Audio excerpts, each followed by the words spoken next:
중앙일보에서 박근혜 대통령이 현장에서 지휘했다고 막 빨아줬더라? 그 가디언지 기사 좀 갖고 와봐. 가디언지 영국이죠. 영국의 가디언지 기사. 미국과 일본의 승리다라고 쓴 기사 좀 함께 읽는 뉴스에 올려주세요. 예. 아, 빨 걸 빨아야지.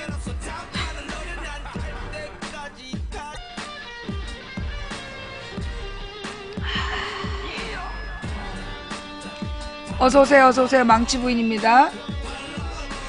그 가디언지 기사 좀 빨리 올려주세요.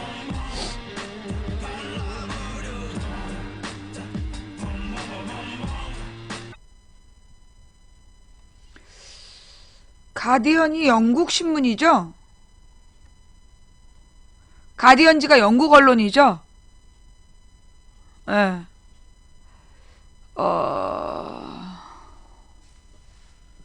네. 그 다음에, 잠깐만.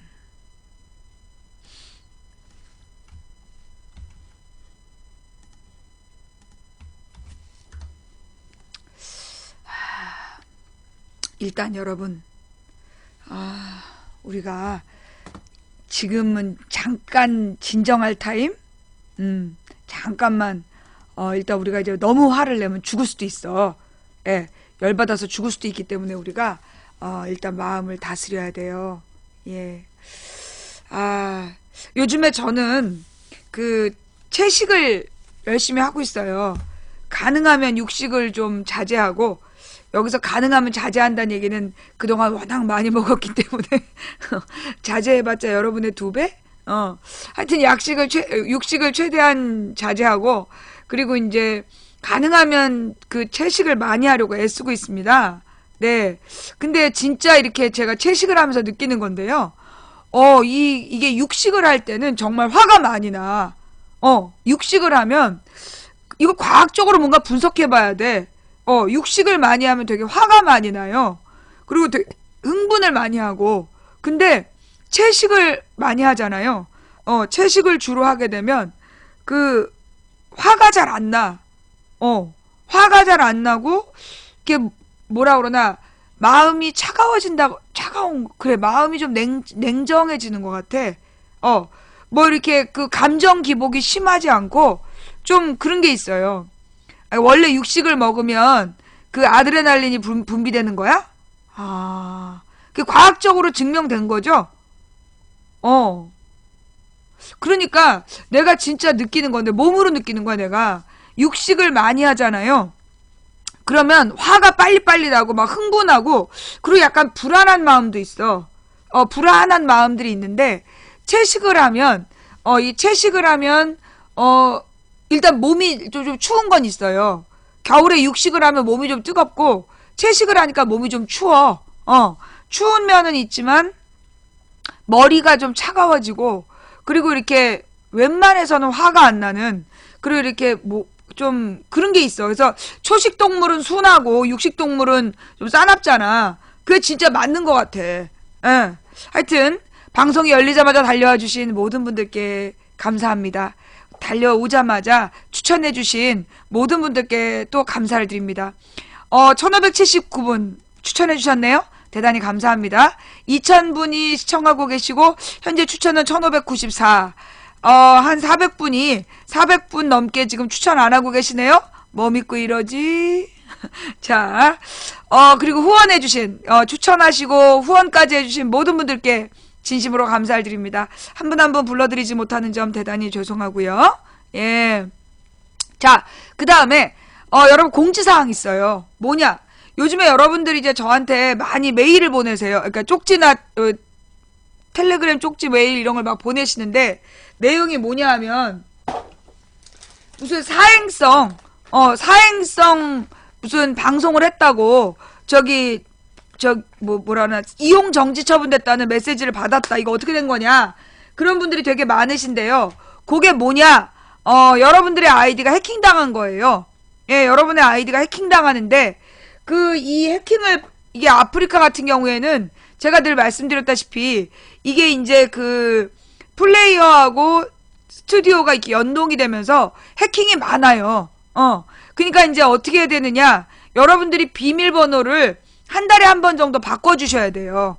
예, 한 달에 한 번 정도 비밀번호를 이렇게 좀 바꾸셔가지고, 예, 비밀번호를 바꿔서, 그 해킹되지 않도록, 지금 이게 지금 현재 접속하신 분들, 지금 이 자리에서 번호를 바꾸세요. 예, 지금 아프리카 비번을 바꾸시면, 비번만 바꾸시면 돼요. 비밀번호만. 예, 그러니까 여러분, 그러니까 아프리카에서 해킹당한 게, 아이디하고 비번하고 실명 정도?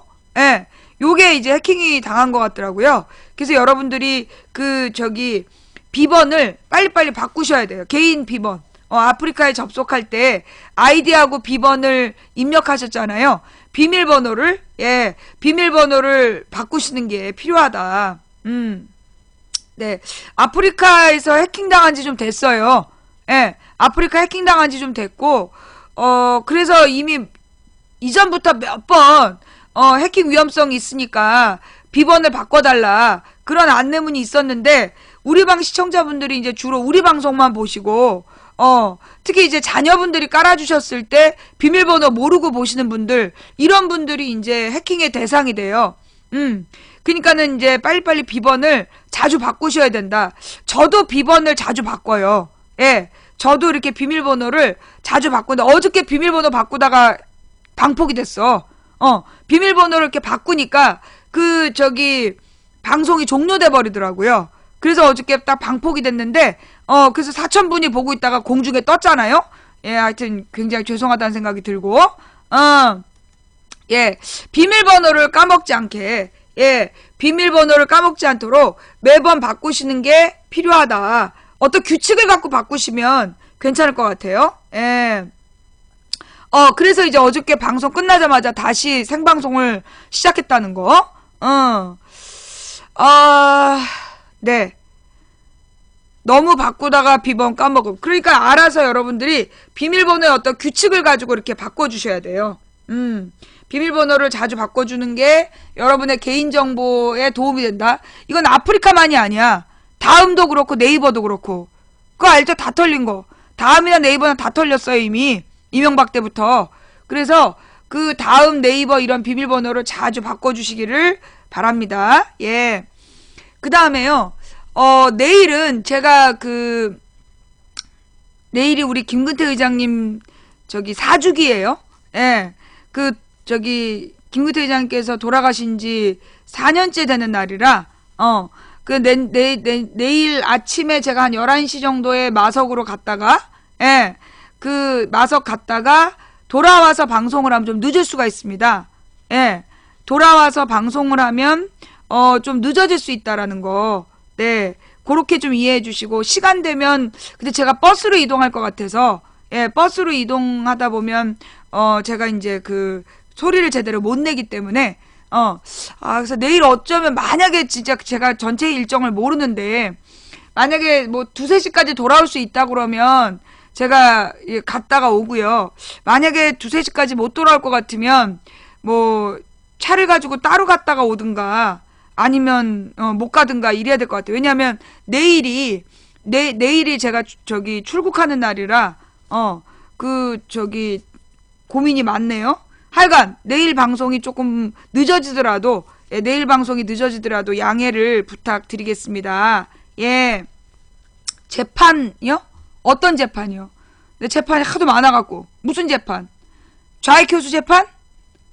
좌익교수 재판이 제일 관심사죠? 좌익교수 재판은 지금 이제 2가지가 진행 중이에요. 좌익교수 자체에 대한 형사고소가 지금 진행되고 있고, 그래서 좌익교수의 형사소송은 형사소송대로 진행되고 있고, 제가 민사소송하고 있는 거 1심 패소했다고 대대적으로 나왔잖아요. 근데 지금 2심을 진행 중이에요. 항소심이 진행 중. 그래서 지금 둘 다 재판이 진행 중에 있다라는 거 이해해 주시기 바랍니다. 예. 그래요. 그냥 편히 갔다 오세요. 그래도 되겠습니까? 예. 그래요. 그럼 내일 제가 마석 갔다가 만약에 뭐 한 서너 시에 도착한다. 하여튼 도착하는 대로 제가 방송할게요. 모바일 키고 갔다가 도착하는 대로 방송을 1시간 정도, 그러니까 집에서 여기서 한 5시 정도에 나갈 거거든요. 예, 5시 정도에 나갈 거니까 제가 그 5시 전에 오면 30분이든 1시간이든 당부 말씀 드리고 방송을 정리하고 갈게요. 예. 아니, 도착하고 샤워를 왜 해? 그리고 샤워 너무 많이 하면 안 돼. 겨울은 건조하기 때문에 자주 씻는 거 안 좋아요? 예. 난 밥 먹고 뭐 하루에 양치질 3번 하는 사람들이랑 샤워 2번 하는 사람 이해가 안 되잖아. 그런 짓 하는 거 아니야? 예. 너무 많이 씻으면 겨울에는 기름 빠져.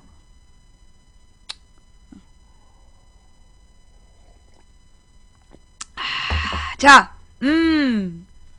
네네, 너무 씻는 건 피부에 안 좋아져요. 그 다음에 많은 분들이 망치 부인의 피부의 비결, 망치 부인은 피부가 어떻게 이렇게 좋으세요? 일단 이게, 그, 캠코더가 지가 자체 뽀삽을 하는 거야. 피부가 나의 현실보다 좀 좋아 보이는 거예요. 일단 캠코더가. 그 다음에 이제 제가, 사실은 저도 피부에 되게 신경 써요. 신경을 전혀 안 쓰는 게 아니야. 내가 피부에 신경 쓰는 건 뭐냐면, 첫째, 색조 화장을 전혀 안 한다. 그러니까 왜 그 무슨 비비크림, CC크림, 파운데이션 이런 거 전혀 안 바르는 거. 그리고 그 선크림도 야외 활동이 많은 날만 바르지 선크림도 안 발라요. 예, 그게 전부 다 피부에 되게 안 좋은 영향을 미치는 것 같아서 그런 거 안 바르는 거. 그게 저의 첫 번째 비결. 두 번째, 저는 화장하는 것보다 씻는 걸 중시한다. 그래서 한 번 세수할 때, 하루에 한 번 세수할 때 비누칠을 3번을 해. 하루에 한 번 세수하면서 비누칠을 3번 하고 그걸로 끝이야. 그리고 이제 주로 천연 오일링 기법을 이용한다는 거. 그 다음에 중요한 건 그 다 세수를 한 다음에 물이 묻은 상태에서 저는 스킨을 발라요. 예. 여러분들 이렇게 물을 막 타월로 닦아내고 스킨 바르시잖아요. 저는 그렇게 안 하고요. 이 마지막에 이 그 스킨 로션 바르기 전에 얼굴을 다시 한번 헹궈. 왜냐하면 수건에서 먼지 같은 게 묻어요. 수건에서 먼지 같은 게 묻기 때문에 그냥 찬물로, 차가운 물로 얼굴을 막 헹궈가지고 먼지 같은 거 떨어내고, 그리고 나서 얼굴이 젖은 상태에서 스킨을 바르면 스킨을 아낄 수 있다는 거. 예, 스킨을 2배를 쓸 수 있어요. 그렇게 쓰면. 그리고 이제 그러면 얼굴에 이 그 뭐라 그러나 수분이 충분해서, 예, 수분이 충분해가지고 그 뭐 고급 수분 크림을 안 발라도 유지가 된다는 거. 스킨 아무거나 발라요. 예, 스킨 로션은 그냥 아무거나 집에 있는 거 바르고, 예, 이 사람 저 사람이 주는 거 그냥 바르고, 예, 그리고 이제 다만 저는 이제 아모레 제품을 써요. 아모레를 어렸을 때 아모레 제품을 발랐었기 때문에 아무거나 아모레를 주로 바르고, 뭐 아이오페 뭐 이런 거, 이런 거 바르고, 그리고 저기 뭐야, 선크림은 안 바르고 영양크림까지는 잘 발라요. 영양크림까지는 이렇게 최선을 다해 발라준다. 예, 스킨, 에센스, 로션, 아이크림, 영양크림까지는 발라주고, 선크림은 별로 안 발라. 왜 그러냐면, 사실 우리는 황인종이잖아. 우리는 황인종이기 때문에, 백인들처럼, 백인하고 또 다르구나, 참. 우리는 이게 황인종이기 때문에, 그 피부에 어느 정도 햇빛을 쏴줘야 돼요. 그래야 뭐라 그러나, 뭐 아모레 갑질이면 LG화학은 갑질 안 한대? 아모레 갑질이면 LG화학은 갑질 안 해? 뭐 지금 솔직히 얘기하고 제작사 중에 누가 갑질을 안 해? 뭐 사상 검증 안 하는 데가 어딨어? 그래서 저 같은 경우에는 그 선크림을, 예, 그 선크림을 안 발라요. 되도록이면 안 발라. 그래서 피부에 가능하면 비타민 D 흡수를 많이 해서 골다공증을 예방하는 거. 예. 그 다음에 그 골다공증을, 그 선크림을 바르라는 거, 그거 어디서 나온 얘기냐면, 막 피부 뽀얗게 보이기 좋아하는 거, 그니까 왜 얼굴 하얀 게 미인이다. 거기서 나온 거잖아요. 근데 사실 얼굴이 하얀 게 미인이라는 거, 그거, 백인 우월주의야. 백인 우월주의. 그래서 사실 황인종은 얼굴이 갈색이어야 돼. 황색이어야 된다고. 그리고 흑인은 얼굴이 검해야 되고, 이게 다 자연 상태에서 다 만들어진 거기 때문에 이걸 햇빛을 차단하는 데에다가 집중하는 것보다, 그러니까 그 피부암은 피부암이 주로 걸리는 사람들은 서양 사람들이 많이 걸려. 그리고요, 그거 아세요? 하얀 사람들이 피부암 더 많이 걸려요. 피부가 원래 하얀 사람들 있잖아. 그런 사람들이 자외선을 쐬면 그게 피부암에 걸리는 거지. 도리어 우리같이 이렇게 건강한 갈색 피부는 그렇게 피부암에 많이 안 걸리기 때문에 그렇게 막 그 선크림에 매달리지 않는 게 좋다. 그런 성분들이 전부 다 몸에 별로 안 좋아요. 되도록이면 많이 안 바르는 게 좋기 때문에, 예, 물을 많이 바르는 게 좋다. 예. 하여튼, 그 다음에, 이 골다공증이, 나이가 들면서 제일 심각한 문제가 골다공증이잖아요. 그래서 이제 골다공증을 방지하기 위해서 많은 사람들이 막 우유를 먹잖아. 근데 실제로 우리나라 한국 사람들은 우유를 분해하는 소화효소가 적대는 거예요. 우유 먹고 설사하시는 분들 있지? 그런 분들은 우유를 아무리 먹어봤자 칼슘 흡수가 안 되는 거야. 왜 우유를 마시면 설사하는 분들 있잖아. 그런 사람들이 아무리 우유를 마셔봤자 칼슘 흡수가 안 돼요. 그러면 칼슘이 진짜 많은 게 뭐냐? 녹색 채소야. 녹색 채소예요. 칼슘이 진짜 많아요. 채소에. 그래서 솔직히 칼슘 흡수를 하려면 멸치보다 녹색 채소. 예. 멸치의 그 뼈보다 녹색 채소를 많이 먹는 게 칼슘 흡수에 훨씬 도움이 돼요. 그래서 녹색 채소를 많이 먹는 게 그게 칼슘 흡수에 도움이 된다. 나이가 먹을수록 이 육식을 많이 하잖아요. 그럼 이제 이 육식이 굉장히 위장을 통과할 때 시간이 오래 걸리면서 부패하는 거야. 그래서 그 육식을 많이 할수록 그 가스 냄새가 심하잖아요. 그게 장 속에서 부패해서 그러는 거야.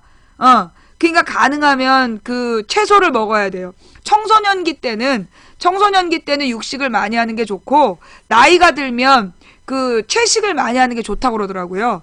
예. 그래서 이제 우리 나이 정도 되면, 사실 근데 노인분들이 기운 딸린다고 자꾸 육식을 하시거든요. 근데 제가 먹어보니까요, 채소가 육식보다 기운이 훨씬 나요. 채소가 육식보다 훨씬 기운이 많이 나. 왜냐면 육식은 소화하는데 오래 걸려. 소화하는데 오래 걸리기 때문에 육식보다는 채식이 좋고, 채식하고 생선을 같이 먹는 거. 채식하고 그 생선을 같이 먹는 게 좋다고 그러더라고요. 그래가지고 그래서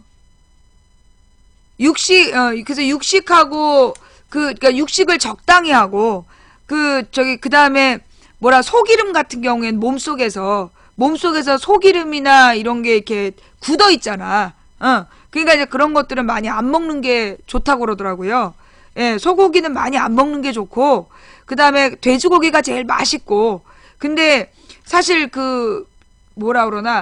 닭고기가, 물론 사람에 따라 다른데, 가령 이제 염증 같은 게 이제 감기 무슨 축농증이 있다든가, 아니면 중이염에 걸렸다든가, 이렇게 인후염에 걸렸다 염증이 있을 때, 돼지고기를 먹으면 더해요. 그거 알죠? 예. 염증이 있을 때 돼지고기를 먹으면 염증이 확 이렇게 번져요.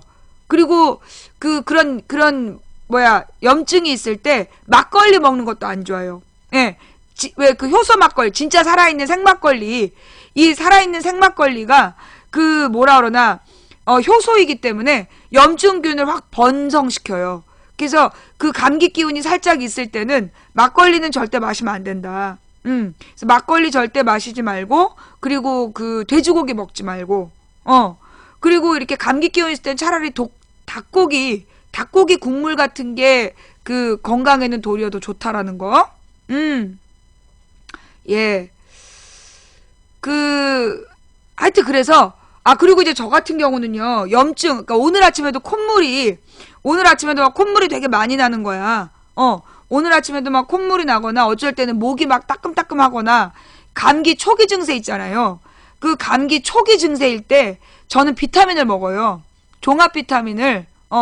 이거 종합 비타민 이걸 어디서 사는지 모르겠는데, 우리 시청자가 보내주신 거야. 잠깐만. 예, 이거 어떤 시청자분이 주신 건데요. 요거를 먹어요. 이거를 네알? 응. 이거 원래 한 끼에 두 알을 먹는 건데, 예. 이거를 네 알을 먹어요. 감기 기운이 있을 때, 네 알을 먹고, 그 다음에 무슨 홍삼 제품 있잖아요. 짜먹는 홍삼. 이거 외국 거예요? 예. 이게 뭐 우리나라 글씨가 없는 걸로 봐서 외국 것 같아. 근데 이거 비타민 네아라고, 그 다음에 짜먹는 홍삼, 예, 짜먹는 홍삼을 같이 마시거든요. 그러면 진짜 감기 기운이 싹 사라져. 감기 기운이, 그러니까 비타민을 그러니까 종합 비타민을 2배로 먹고, 그 다음에 이렇게 홍삼을 딱 짜서 먹으면, 그게 감기약보다 훨씬 나아요. 예.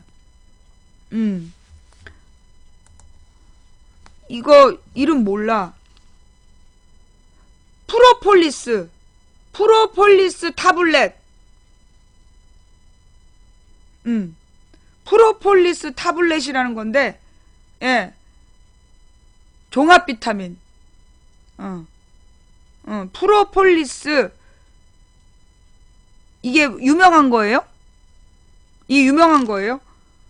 근데 이거 굉장히 효과가 좋아요. 저는 이거 감기 걸렸을 때마다 먹거든요? 예. 감기 기운이 있을 때, 혹은 입안이 헐었을 때, 피곤하면 입안이 막 헐어. 그럴 때 있잖아요. 입안이 이렇게 막 너덜너덜해지고, 이렇게 입안에 점액질이 막 이렇게 돋아났을 때, 그때 이거 네알이랑 홍삼을 딱 짜서 먹으면, 신기하게 진짜 1시간이면 싹 가라앉아요. 아침에 막 콧물이 너무 많이 나는 거야. 진짜 콧물이 심하게 났어. 근데 이거 네알하고 이 홍삼을 딱 짜서 먹으니까 바로 가라앉더라고요. 예. 개봉 후 1, 2년. 지금 한 1년 된 것 같은데, 이거? 예. 이거 1년 반 정도 됐나? 예, 1년 정도 됐어. 하여튼 그래서, 네. 그러니까 여러분 그거 알죠? 감기에 약 없는 거. 불치병이 감긴 거. 우리 올해 메르스 때문에 고생했잖아요. 근데 이제 이 메르스가 내나 이게 인플루엔자야. 그게 다 독감 바이러스라고. 근데 이런 독감 바이러스가 사실은 이 독감이요. 불치병이에요. 감기가 불치병이야. 치료가 안 돼. 그래서 내가 유럽이랑 미국 갔을 때, 그때 감기약이 없어. 우리처럼 뭐 종합 감기약 주세요. 그러면 의사들이 이상하게 쳐다본다고. 왜냐면 그런 나라에는 종합 감기약이라는 개념이 없어. 그럼 뭐냐? 감기에 걸렸을 때 외국인들의 처방은 딱 하나래. 비타민 먹고 자세요. 비타민 먹고 그냥 자는 거. 그게 처방이야. 그래서 우리가 먹고 있는 약들은 뭐냐? 감기 걸렸을 때 먹는 약들은 증상 완화제라는 거예요. 증상 완화제. 근데 이 감기약을 종류를 되게 많이 먹을 때 있잖아. 어느 병원에 가면 막 감기약의 종류가 막 증상별로 되게 많을 때가 있어. 막 목감기, 코감기, 머리 아픈 거, 열 나는 거, 막 그래서 막 알약 많이 주잖아. 그런 병원은 안 좋은 병원이야. 그렇게 약을 많이 처방해주는 병원은 안 좋은 병원이에요.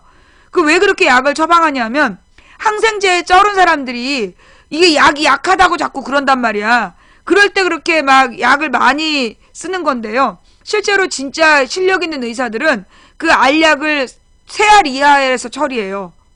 정말 실력 좋은 의사들은 약을 3알 이하에서 처리하지 많이 주지 않아. 그리고 여러분들이 막 코감기에 목감기에 머리 아프고 열난다. 그러면 막 어디 가서 종합감기약을 먹을까 그러지 마. 그럴 때는 무조건 뭘 해야 되냐.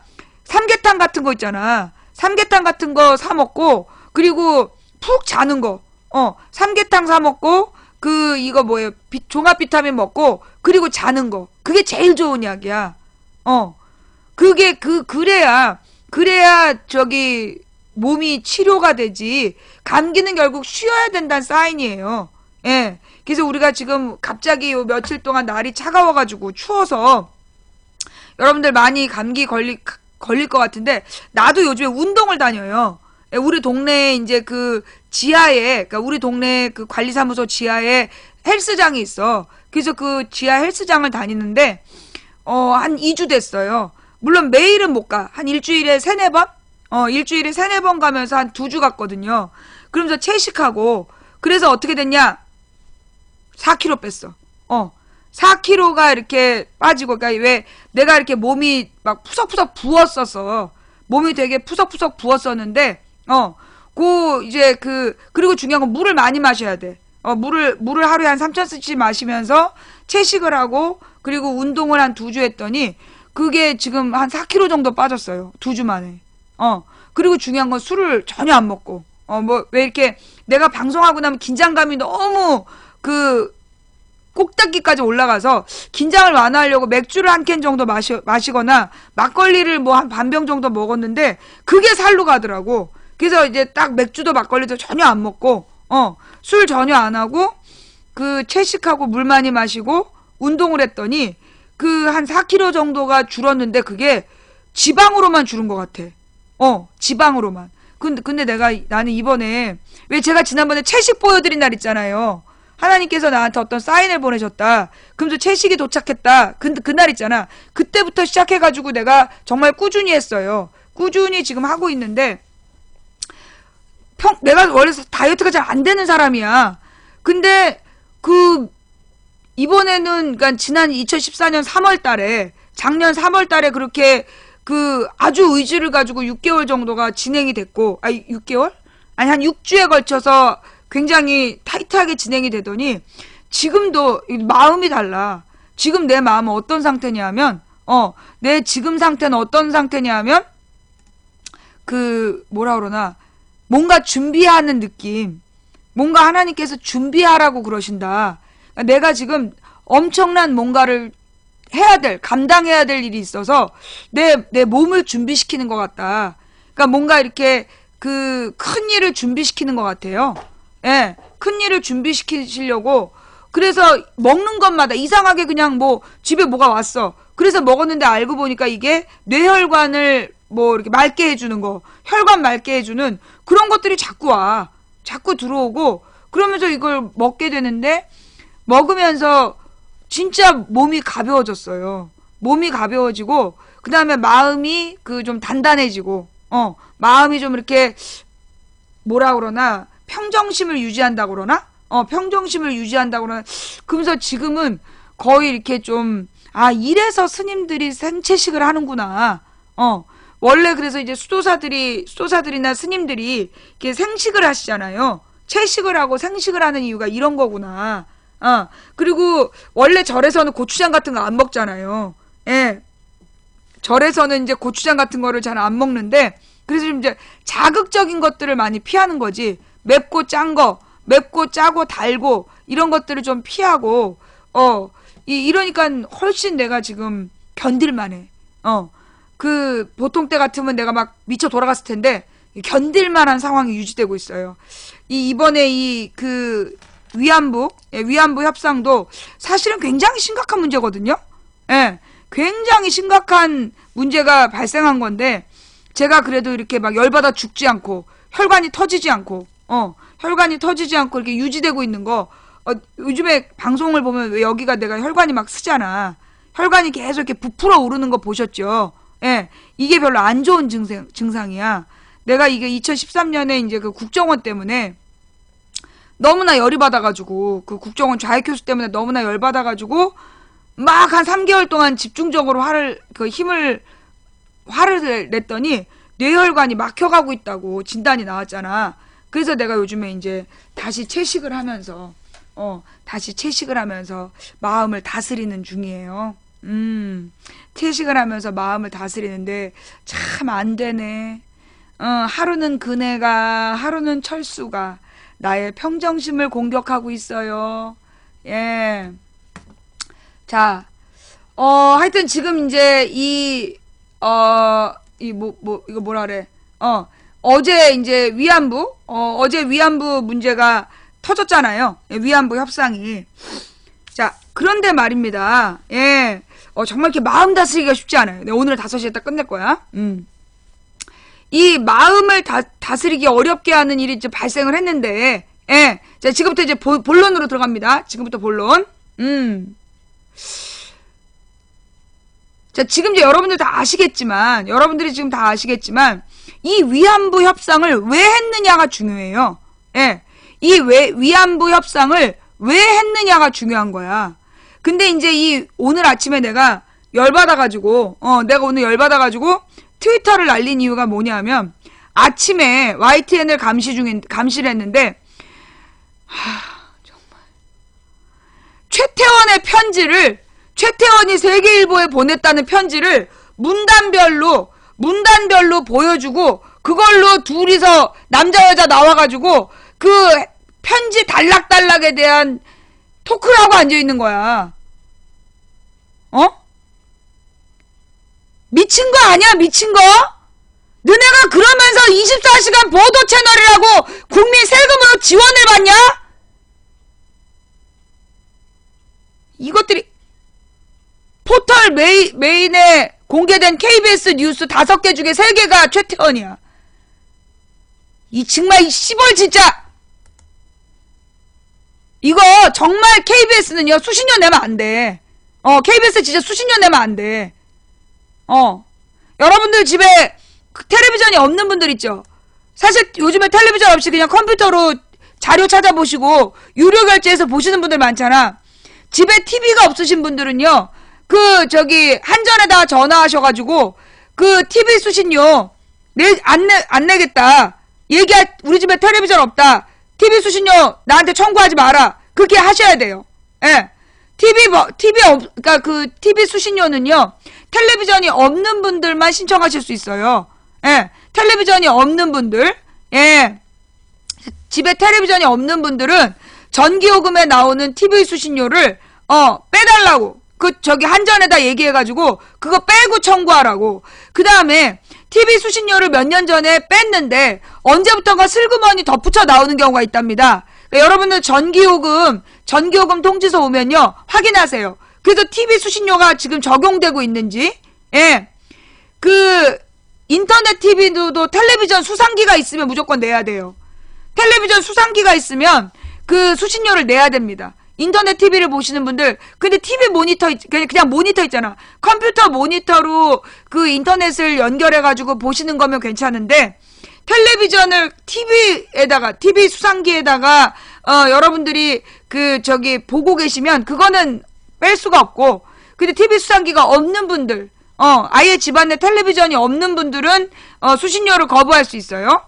자, 좌우지간 핵심으로 돌아가서 지금 이제 막 최태원이가 최태원이가 내연녀가 있고 내연녀랑 사이에 6살짜리 애가 있다. 그러면서 이 내용을 세계일보로 편지를 보냈다는 거야. 아니 근데 여러분 솔직히 재벌가에서 내연녀 있고 혼외자 있는 거 그건 국민 상식 아니야? 그걸 뭐 편지까지 보내. 그것도 언론사에. 이혼을 하고 싶은 뜻을 언론사에 밝혔다는 거야. 아니 이혼하고 싶으면 그냥 법정으로 소송을 하면 될 거 아니야. 법정 소송을 하면 되지. 그걸 뭐하러 언론사에 보내고 지랄이냐고. 문득 깨달았어. 최태원? 가만있어 봐. 최태원 누구지? 아, 박근혜가 지난 봄에 박근혜가 이거 8월 15일이었나? 박근혜가 8월 15일에 무리하게 특별 사면해준 게 최태원이잖아. 그지? 이 최태원이가 지난 8월에 무리하게 사면해준 게 최태원이야. 이럴라고. 그러니까 여러분 내연녀가 있은 게 이미 2009년부터라는 거 아니야.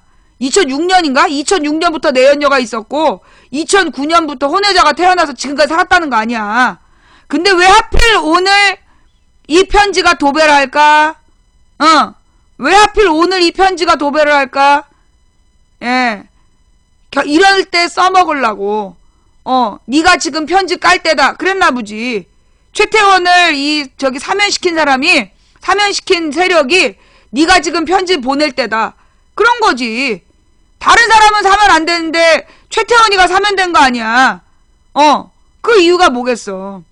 물론 솔직히 이제까지 최태원에 관해서는 여러 가지 스캔들이 있었어요. 별로 뉴스거리도 안 돼. 솔직히 최태원이 무슨 내연녀가 있다 그러니까 전부 다 지금은 결혼한 한 연예인을 막 얘기하고 있잖아. 그 여자가 아니라는 거야. 그 여자 말고 그 연예인 말고 다른 일반인이라는 거야. 다른 일반인이 내연녀다. 그러면서 막 분석을 해가지고 방송을 하고 앉아있더라고. 시벌놈들이. 솔직히 최태원의 내연녀한테 관심 없다고. 소위 회장님이 혼외자 갖는 거, 그거 지네들은 능력이라는 거 아니야. 정모 회장. 유명한 거 아니야. 형제들이 전부 다 뭐 그 엄마가 다르다는 거. 어?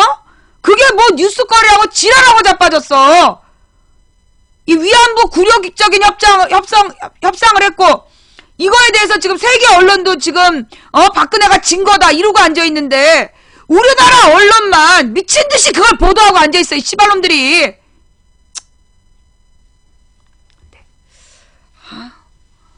오늘 채소 먹었는데 효과가 없네.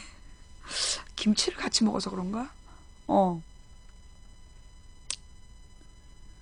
지금 그러니까 막 그 연예인 스캔들을 막 터트리는 거야. 그러니까 연예인 기사를 도배를 하고 뭐 그 누구니 소지섭. 그래서 뭐 소지섭 스캔들 터진 줄 알았어. 과거 이상형, 낮에는 현모양처, 밤에는 섹시한 여자. 야, 그 소지섭 말고 대한민국 남자 대부분이 그렇지 않니? 낮에도 섹시한 여자들 좋아하는 남자가 어딨어? 그게 뉴스거리야? 뭐 중학생 걸그룹 섹스 동영상 유출. 일본 경찰 뭐래다 교통 단속 후 성폭행 어마어마한 징역형 미국. 야! 이 씨발놈들아! 니네가 언론이야?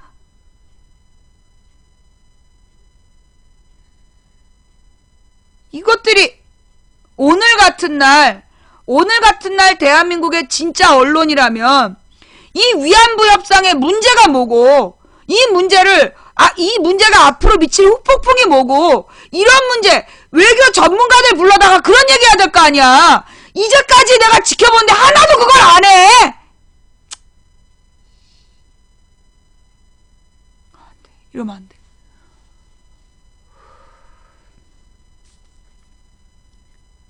자, 일단 이번 이 위안부 협상을 왜 했느냐 이것부터 봐야 돼요.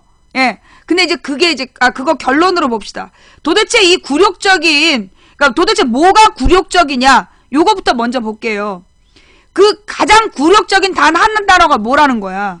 아주 심각한 한 단어. 지금 이 어저께 일어난 그 위안부 협상에 가장 심각한 문제가 뭐야?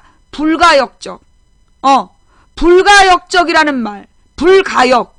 이게 무슨 얘기냐? 바꿀 수 없다는 얘기야. 바꿀 수 없는 협상이라는 말. 그 말이 외교적인 전례가 없대요. 이제까지 불가역적이라는 단어를 쓴 적이 없다는 거야, 외교적으로. 그런데 박근혜 정부에서 불가역적이라는 단어를 쓴 거야. 그걸 협상해 준 거야. 더군다나 지금 언론에 보도된 바에 의하면 불가역적을 반드시 넣어야 된다가 아베의 주장이었다며. 아베가 불가역적이란 단어를 반드시 넣어야 된다. 아니면 협상은 없다. 이러면서 압박을 했다는 거야. 그래서 박근혜가 합의해 준 거야. 그리고 나서 아베가 직접 읽은 것도 아니고 일본 외무상이 대독을 했어. 근데 대독을 한 바로 직후에 아베 마누라는 그 야스쿠니 신사에 가서 사진 찍었어. 능욕당한 거야. 미친 거죠. 이 불가역적이라는 말을 외교적으로 쓸 수가 없는 말이야. 한마디로 지금 박근혜는 지가 왕도 아니잖아. 지가 대한민국에서 영원히 대통령 할 거야? 죽을 때까지? 후손도 없는 주제에 지네가 왕족을 잃을 거야, 뭐야? 물러나면 뭐 박지만이 자식이 왕위를 물려받나? 네가 뭔데 불가역적이라는 걸 합의를 해줘?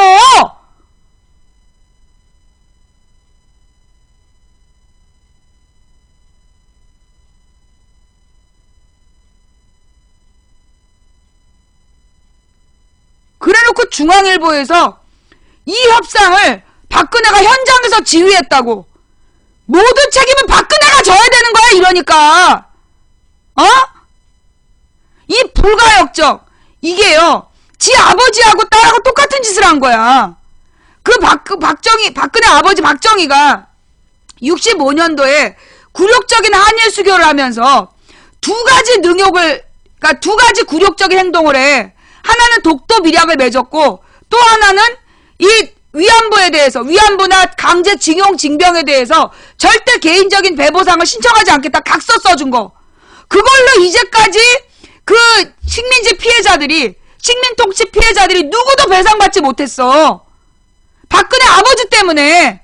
그런데 이제 국제사회에서 위안부 문제가 심각한 문제가 돼서 중국이 굉장히 세게 문제제기를 한 거 아니야. 그래서 지금 국제사회에서 이 성노예 사건이 문제화됐고, 그래서 이미 유엔에서도 성노예 문제에 대해서 일본에 책임을 묻는 분위기인데, 그 딸내미가 진짜 씨.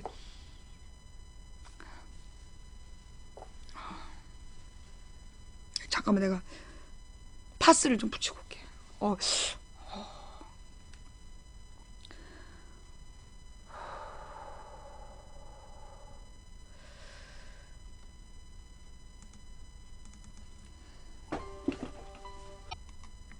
이 성노예라는 표현은 이게 유엔에서 나온 표현이에요. 그런데 지금 일본에서 앞으로 한국은 성노예라는 표현도 쓰지 마라.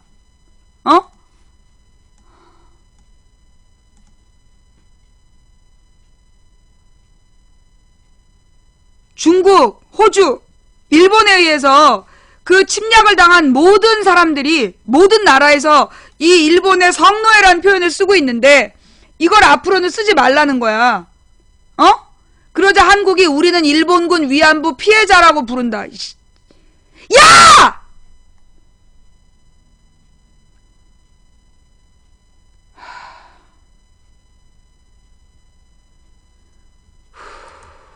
자, 참아야 돼. 참아야 하느니라.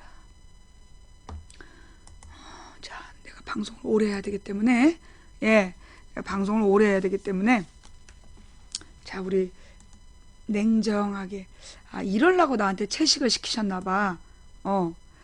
일본이 28일 한일 외교장관회담 때 군 위안부에 대해 성노예라는 표현을 사용하지 말 것을 요구한 것으로 알려졌다.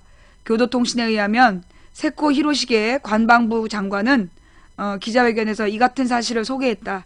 그에 대해 한국 측은 일본군 위안부 피해자가 유일한 공식 호칭이란 취지로 답했다고 세코는 전했다. 이 같은 한국 측의 반응과 관련 교도통신은 한국 정부가 앞으로 성노예란 표현을 자제할 방침을 시사했을 가능성이 있다고 보도했다. 성노예가 일본군 위안부를 칭하는 표현으로 본격적으로 쓰이게 된 계기는 96년 유엔 보고서가 제공했다. 위안부 제도를 성노예제로 규정하고 일반의 법적 책임 인정과 배상을 권고하는 내용을 담은 이 보고서가 나오면서 일본군 위안부는 성노예라는 인식이 국제사회에 확산했다. 성노예라는 표현에 대해 아베 신조 총리가 국회에서 근거 없는 중상이라고 말한 것을 비롯해 일본 정부는 강한 거부감을 표해왔다. 박근혜가 조선 총독이야? 박근혜는 대한민국 민주공화국의 대통령이 아니라 아베 신조의 명을 받고 한국의 청와대를 장악하고 있는 조선 총독이야? 어떻게 이렇게 굴욕적인 외교 협상을 할 수가 있어? 네가 총독이야!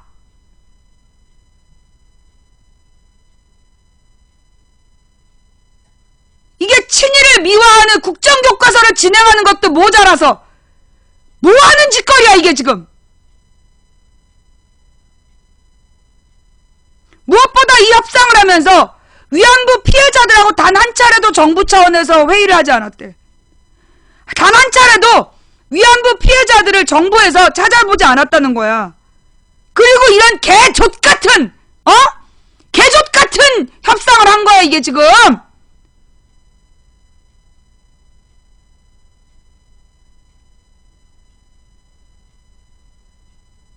채팅창에다 욕하면 나한테 욕하는 것 같으니까 그 채팅창에 욕하지 마시고요. 욕은 입으로 하세요.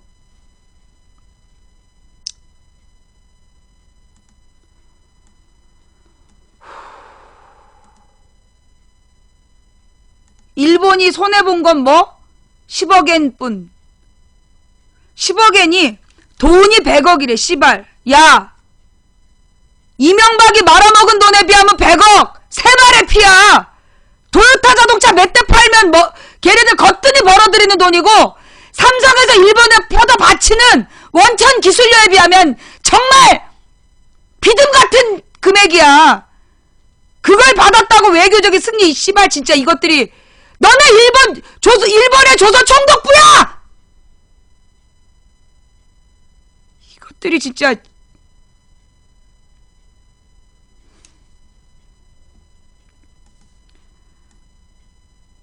위안부 할머니의 아픔을 100억에 팔아넘겨. 이렇게 완벽한 패배가 있을 수 있단 말인가. 정세균 더불어민주당 의원은 29일 한일 정부 간 위안부 협상 타결과 관련 박근혜 정부가 말할 수 없는 고통을 당하고 수십 년 한을 안고 살아오신 할머니들의 아픔을 돈 100억에 팔아넘겼다고 질타했다. 정 의원은 이날 자신의 페이스북을 통해 위안부 문제가 타결되었다길래 좋은 소식인 줄 알았다. 그러나 내용을 보면서 제 눈과 귀를 의심했다고 이같이 말했다. 그는 돈 100억의 모든 권리를 포기한 어이없는 타결이었다. 타결이 하는 굴복이자 굴욕이었다. 아베는 최종적이고 불가역적인 해결이란 문구가 들어가지 않으면 교섭 중단을 지시한 것으로 알려지고 있다. 이번 교섭을 마지막으로 딴소리 못하게 못을 박으라는 것이라고 개탄했다. 그는 이어 우리나라가 일본으로부터 이런 굴욕을 왜 당해야 하는 건가? 이럴 바엔 하질 말지 왜 했단 말인가라며 도대체 뭘 위해서 한 것인가? 이렇게 완벽한 패배가 있을 수 있단 말인가라고 목소리를 높였다. 그는 이것이 과연 세계 10위 경제력을 자랑하는 대한민국의 외교 수준이란 말인가라며 치밀어 오르는 분노를 주체할 길이 없다고 개탄했다. 이에 대해서 가디언이라는 영국의 그 유명한 저널이 위안부 합의는 일본과 미국의 승리다 라고 보도했답니다.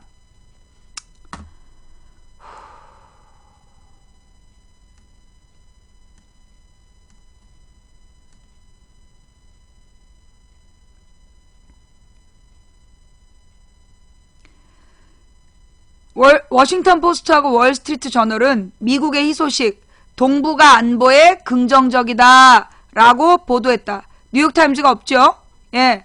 워싱턴 포스트는 미국의 공화당을 지지하는, 한마디로 이 무기 사업자들을 지지하는 언론이고요. 그 다음에 월스트리트 저널은 소위 이제 미국의 경제인들, 한마디로 무기 주식에 관계되어 있는 언론이기 때문에 얘네들이 미국의 희소식이다, 동북아 안보에 긍정적이다 라고 보도한 거예요. 예. 아, 이거 몰랐어요? 워싱턴 포스트는 미국의 공화당, 친공화당 쪽 언론이야. 그리고 공화당의 가장 막강한 후원자들이 무기 사업자들이고, 그리고 월스트리트 저널은 소위 무기 사업자들의 주식에 그 목을 맨 애들이기 때문에 굉장히 환영할 수밖에 없는 애들이죠. 그죠? 예. 한국과 일본이 28일 체결한 위안부 합의는 일본과 미국의 승리라고 영국의 일간 가디언이 평가했다. 미국 언론들은 이번 합의가 미국의 희소식이라는 점을 부각시켰다. 가디언은 28일의 기사에서 한일의 역사적인 위안부 합의는 아베 신조 일본 총리에게 중요한 성공이며 중국과 북한의 위협에 공동 대처하기 위해 한일 양국의 화해를 촉구해온 미국에게도 간접적인 성공이라고 분석했다.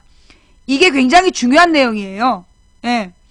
가디언은 타결 이후에 아베 총리가 양국 관계가 새 시대로 접어들 것이라고 환영한 데 비해 그 박근혜 대통령의 반응은 현저하게 차분했다고 지적했다. 이어 취임 이후 아베 총리와의 만남을 거부하며 일본에 대한 적대감을 보여왔던 박 대통령이 위안부 문제에 마지못해 입장 변화를 보인 것은 일본 정부가 위안부 기금 설립과 정부 책임 인정 등 중요 타협안을 내놓았기 때문이라고 분석했다. 그러나 가디언은 이 같은 입장 변화가 버락 오바마 미국 정부의 지속적이고 때로 직설적인 압력의 결과이기도 하다며 한일 양국이 과거 협의를 통해 위안부 문제에 대해 표면적으로 해결했으나 한국의 후임 지도자들이 골대를 옮기며 이를 무시해왔다는 불만을 미국도 점차 일본과 공유하고 있었다고 설명했다. 신문은 또 아베 총리가 인도와 이달 초 여러 건의 협력 계약을 체결하는 등 중국의 부상에 맞서 이웃 국가들과의 정치, 안보, 경제 협력을 강화하는 데 힘써왔다며 위안부 분쟁을 해결함으로써 아베 총리는 한국도 다시 대열로 데리고 들어왔다고 평가했다. 이와 함께 미국 언론들은 이번 위안부 합의가 미국 입장에서 긍정적이라는 점을 강조했다. 워싱턴 포스트는 사설에서 동아시아 평화를 위협하는 가장 큰 요인은 중국이었고 이 때문에 일본과 한국의 관계 경색은 우려스러운 현상이었다며 따라서 양국의 이번 합의는 매우 좋은 소식이라고 말했다. 워싱턴 포스트는 두 정상 모두 정치적 장애물보다 국가적 국제적 이익을 우선시했다는 점에서 칭찬받을 만하다며 박 대통령과 아베 총리가 모두 자국 내에서 이번 합의로 비판에 직면했다는 점을 거론했다. 신문은 이어 이번 위안부 합의가 선의에 따라 실행된다면 양국 관계 개선과 보다 순탄한 미국과 양국의 협력을 가로막던 가장 큰 장애물을 없앨 것이라며 새해 희소식이라고 거듭 강조했다. 일간 월스트리트 저널도 사설을 통해 이번 합의가 양국의 관계와 안보에 긍정적이라고 평가했다. 월스트리트 저널은 일부 한국인들은 일본이 전쟁 기억에 대해 충분히 속지하지 않았다고 주장할 수 있지만 이번 합의는 양국 관계 정상화를 위해 중요한 한 걸음이라고 말했다. 월스트리트 저널은 특히 중국과 북한의 안보 위협 관점에서 볼 때 더욱 그렇다며 미국이 이 지역 안보 위협에 대처할 만큼 군비를 지출하지 못하게 될 경우 우방국들이 자체 역량을 강화하고 더 치밀하게 협력해야 한다. 이번 위안부 합의가 이를 더 원활하게 할 것이라고 기대했다. 자, 이 신문에 모든 배경이 드러나 있는 거예요. 왜 이 박근혜가 이번에 이 말 같지도 않은 협상을 했는가? 뭐 때문에 이 짓거리 했는가? 이게 이 언론에 지금 다 드러나 있어요. 무슨 얘기냐? 일단 이승만 누구니? 걔 박정희지. 박정희가 1965년에 굴욕적인 그 한일 수교를 한 이유가 뭐냐? 그 당시에 이제 박정희가 잠깐만요. 벌써 중계방이 3개가 생겼어. 이쪽이 900. 이쪽이 800.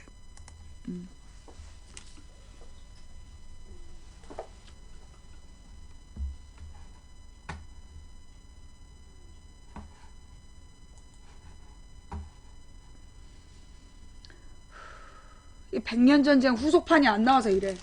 박정희 후속판이 더 나왔어야 됐는데.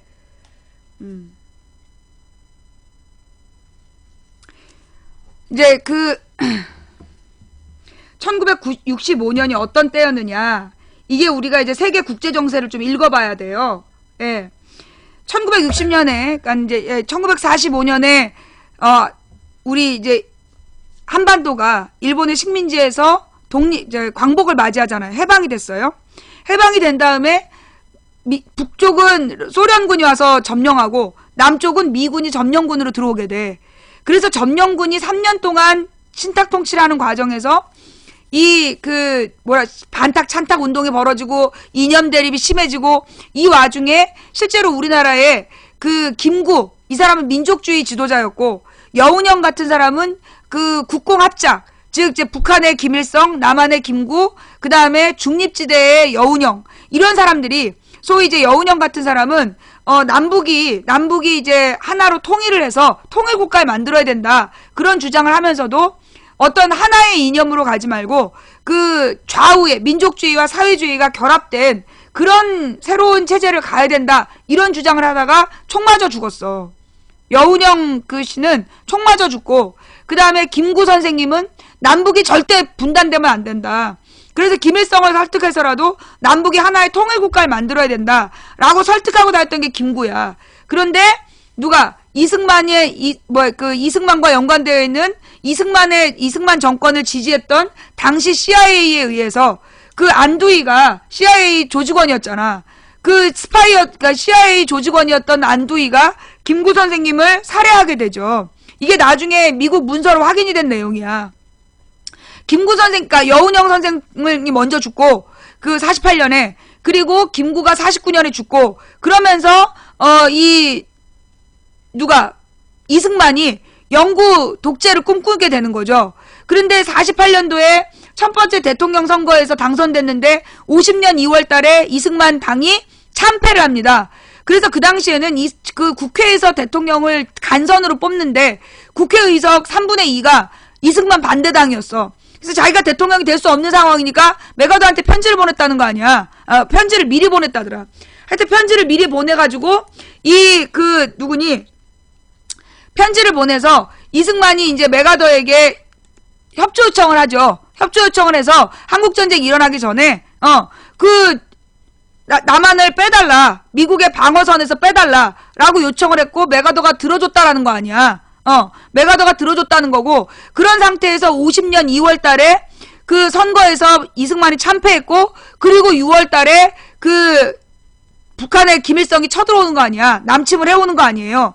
그럴 때, 그리고 나서 이승만 정부가 한 일은 뭐예요? 이승만 정부가 한 일은 부산으로 도망을 가잖아? 부산으로, 일본에 망명 신청해놓고 부산으로 도망을 가서, 거기서 부산으로 피난 온 사람들만 데리고, 거기서 헌법을 바꿔갖고 지가 직선제 대통령이 돼요. 그래서 거기서 개헌을 처음에 하고, 그 다음에 전쟁이 끝난 다음에 이 삼선 개헌을 하고, 그리고 나서 자기에 한해서, 초대 대통령에 한해서 종신제 대통령으로 간다. 그거 추진하다가 쫓겨난 거야, 이승만이. 1960년에 4.19 혁명으로. 4.19 혁명으로 쫓겨난 다음에 그 이승만이 하와이로 도망가잖아. 그래서 비로소 민주정부가 수립이 됐는데, 민주정부가 수립되자마자 어떤 일이 벌어지느냐. 소위 진보 세력들이 과거사 청산해야 된다. 그러니까 친일파들을 모두 척결해야 된다. 반민특위를 부활해야 된다. 그런 얘기를 막 합니다. 근데 그 당시에 윤보선 정부는 보수 정권이었어. 보수적 성격. 그래서 얘네들이 그렇게 하면 그러니까 국론이 분열되니까 지나치게 친일 청산에다 집중하지 말고 미래로 가자. 이런 얘기를 한 거야, 윤보선이. 그러자 이제 조선일보에서 계속 까대. 조선일보, 동아일보가 윤보선 정권이 혼란스럽다. 리더십이 없다. 지금 문재인 까듯이 계속 비난을 합니다. 그래서 어떻게 됐어? 1년 만에 박정희가 쿠데타를 일으켰을 때, 국민들 다수가 동의를 했어요.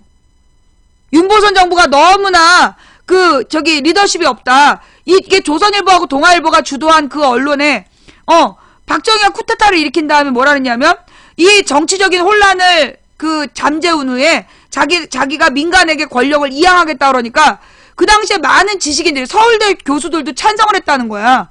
그만큼 민주주의가 뭔지 몰랐던 시절에 있었던 일이야. 그랬는데 박정희가 이제 집권을 했는데, 이 박정희의 성향에 대해서 61년도에 박정희가 집권을 했는데, 박정희의 성향에 대해서 이게 판단이 잘 안 되는 거야. 파악이 잘 안 된 거야. 근데 이제 이 박정희에 대해서 그 당시에 이제 미국에 61년도인가에 케네디가 당선이 되잖아. 60년인가 61년도에 케네디가 당선이 되면서 케네디 정부가 수립이 됐는데, 박정희 얘가 성향이 뭐냐? 얘 성향이 뭐냐 했더니, 알고 보니까 얘가 남노당 당원 출신이다. 박정희가 남노당 당원 출신이라는 것 때문에 미국이 굉장히 긴장을 했다는 거야. 그래서 박정희가 미국이 혹시 자기의 쿠데타를 인정해주지 않을까봐 갑자기 반공을 국시로 내세우게 돼. 그리고 무엇보다 그 당시에 박정희를 사람들이 그 당시에 지식인들이 박정희를 받아들였던 건 남노당 전력 때문이야. 남조선 노동당에서 가입했던 사람이니까 좀 진보적인 성향이 있나 보다. 그래가지고 박정희를 찬성을 해줬대요. 그 당시 진보적 지식인들이 참 몰랐던 거지, 세상 물정을. 근데 박정희는 미국이 자기의 쿠데타를 뒤집어 엎을까봐 그게 두려워서 반공을 국시로 내세우고, 그때부터 진보적인 지식인들을 치기 시작한 거야.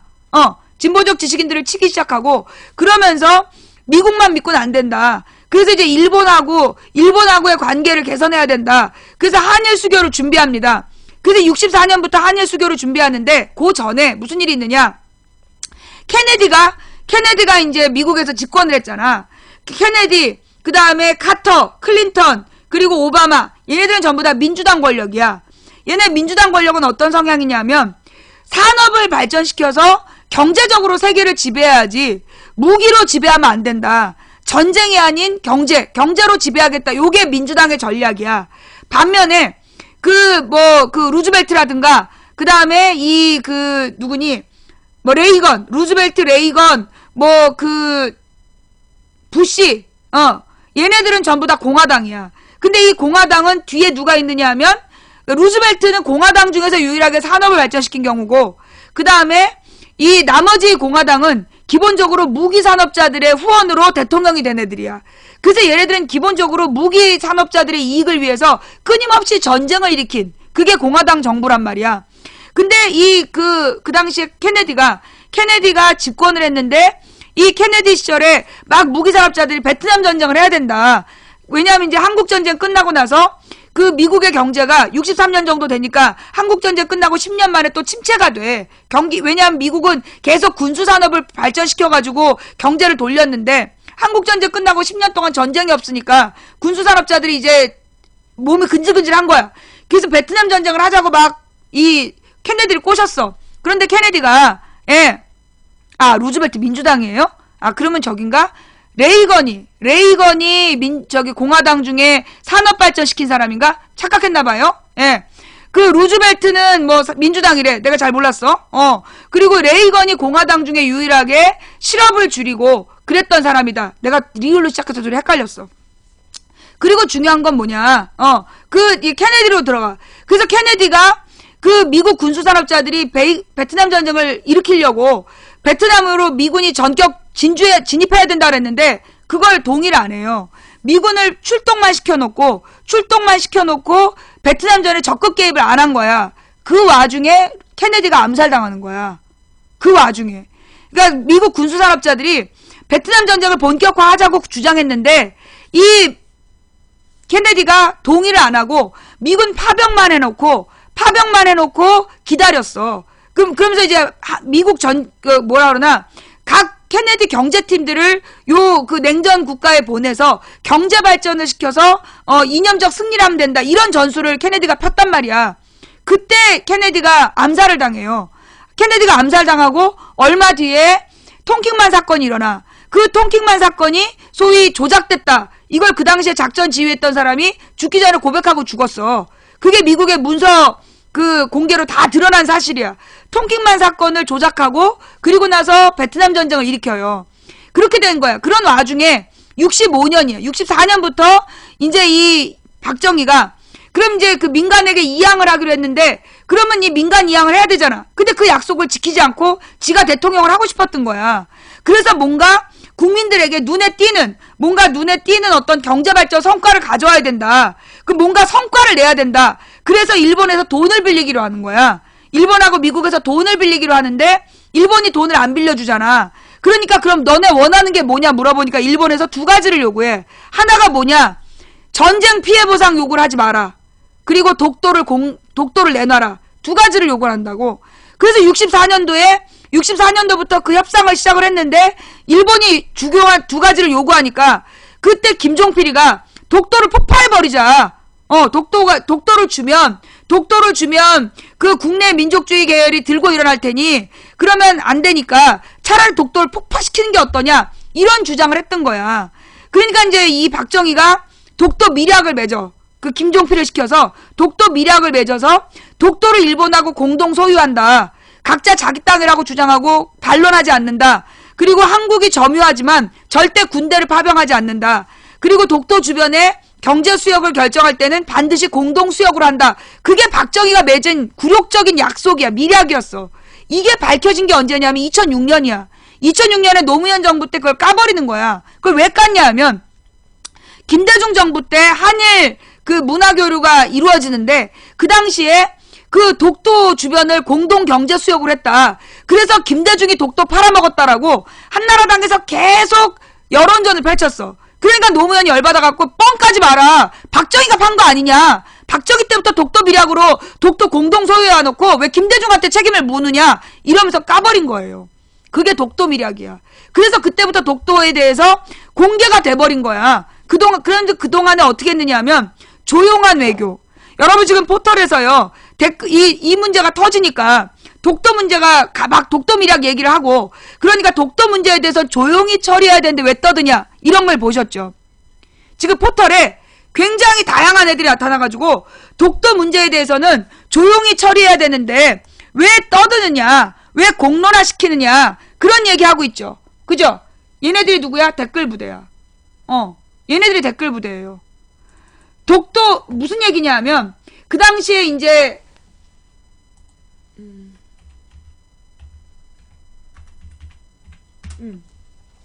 그 당시에 독도 밀약을 맺으면서 각 정부는 양국은 그 상대방 정부의 주장에 대해서 반론하지 않는다.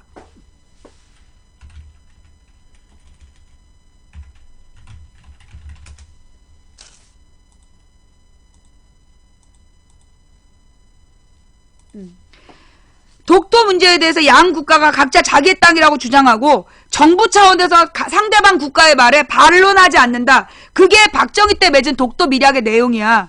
그러면 막 이제 사람들이 왜 일본이 독도가 자기네 땅이라 그러는데 왜 우리 정부에서 가만히 있느냐 불만이 나올 수 있잖아. 그 말을 찍어 누르기 위한 논리가 뭐냐? 조용한 외교론. 그게 조용한 외교론이야. 독도 문제는 자꾸 언급을 하면 국제사법재판소로 간다. 그러면 우리한테 불리하다. 그러니까 외교적인 논쟁거리로 만들면 안 된다. 그래서 일본이 독도가 지네 땅이라고 얘기를 해도 입 다물고 있어야 된다. 그게 조용한 외교론이야. 조용한 외교론이 정말 국제사법재판소로 갈까봐 조용해야 되는 거 아니야. 아무 근거 없어. 국제사법재판소로 가고 거기 가면 우리가 불리하다. 어떤 법적 근거도 없는 내용이야. 그런데 그 주장을 하면서 그동안 독도 문제에 대해서 언급하지 마라. 독도에 대해서 일본의 발언에 대해서 반응하는 게 도리어 외교적으로 불리하다. 이런 개소리를 박정희 때부터 해온 거야.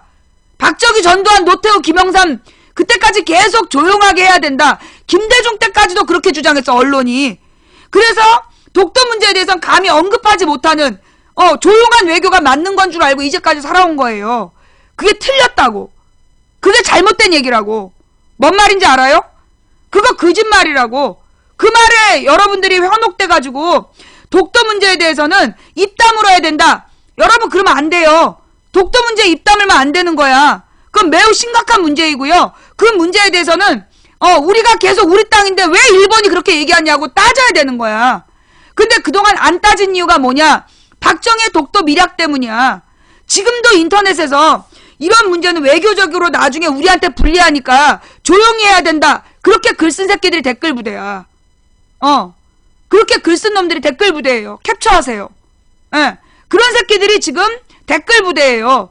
그러면서 외교 문제는 조용해야 된다. 지랄하지 말라고 그래. 누가 그래 외교 문제 조용해야 된다고. 전쟁이 왜 일어나? 외교 때문에 일어나. 그런데 외교 문제 때문에 전쟁이 일어나고 전쟁이 일어나면 국민의 생명이 위협적인데 외교 문제에 입 다물으라니 어디서 이런 개소리야.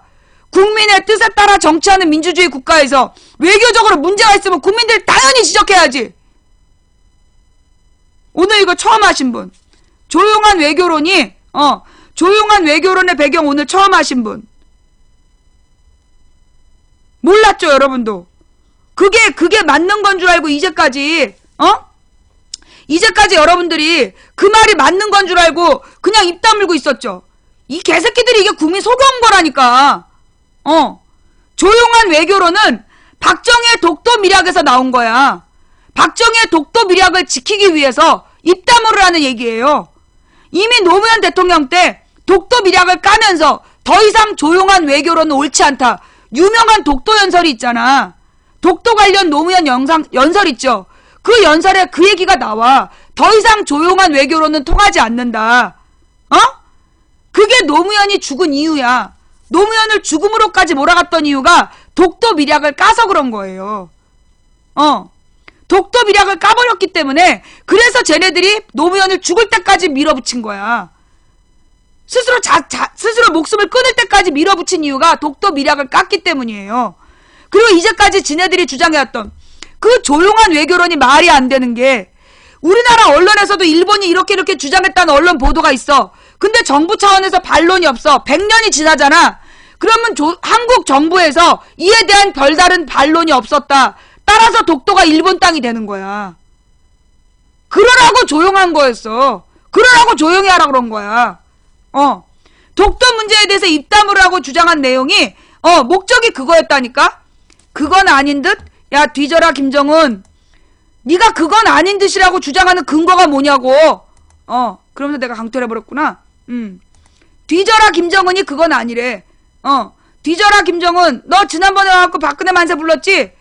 박근혜 만세를 부르고 싶으니까 그건 아니라고 생각되는 거지. 그 김정은 배우가 뭔 잘못이 있다고 뒤져라 김정은이야. 그 연예인에 대해서 말이에요. 계속해서 그 19도 아닌 새끼들. 이게 아주 웃긴 새끼들이야. 아니면 북한의 김정은 욕한 거야? 여기가 북한이야? 북한 가서 얘기해. 자, 좌우지간.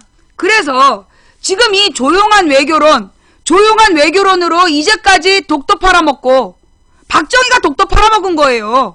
박정희가 독도를 팔아먹고 두 번째로 일본에다 굴욕적으로 그 더 이상 한국의 강제징용 징병 그 강제징용이나 징병 정신대 위안부 이 정신대하고 위안부가 달라.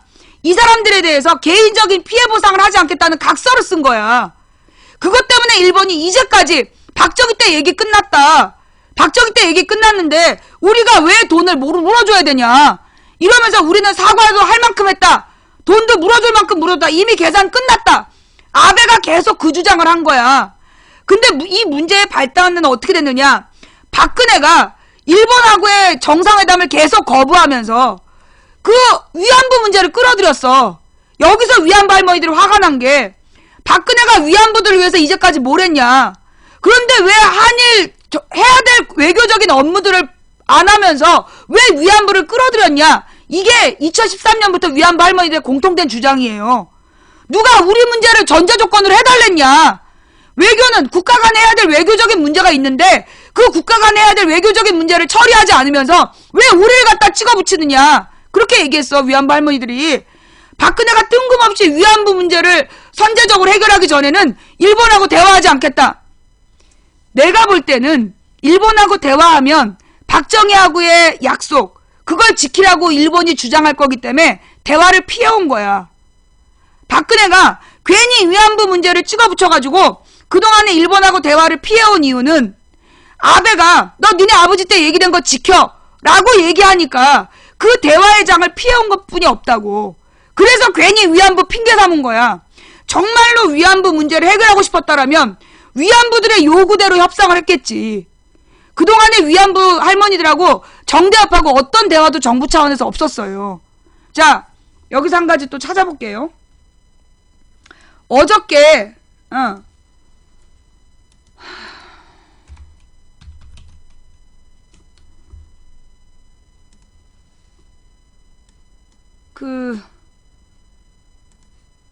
CBS 라디오로 가면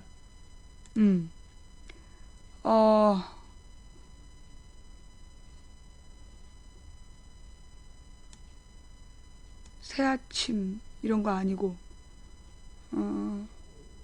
표준 FM으로 가서 표준 FM 아니야? 잠깐만. 다시 듣기 표준 FM인데 저기 어저께 정관용 어제 정관용의 정관용의 시사잡기로 찾아야 되겠다.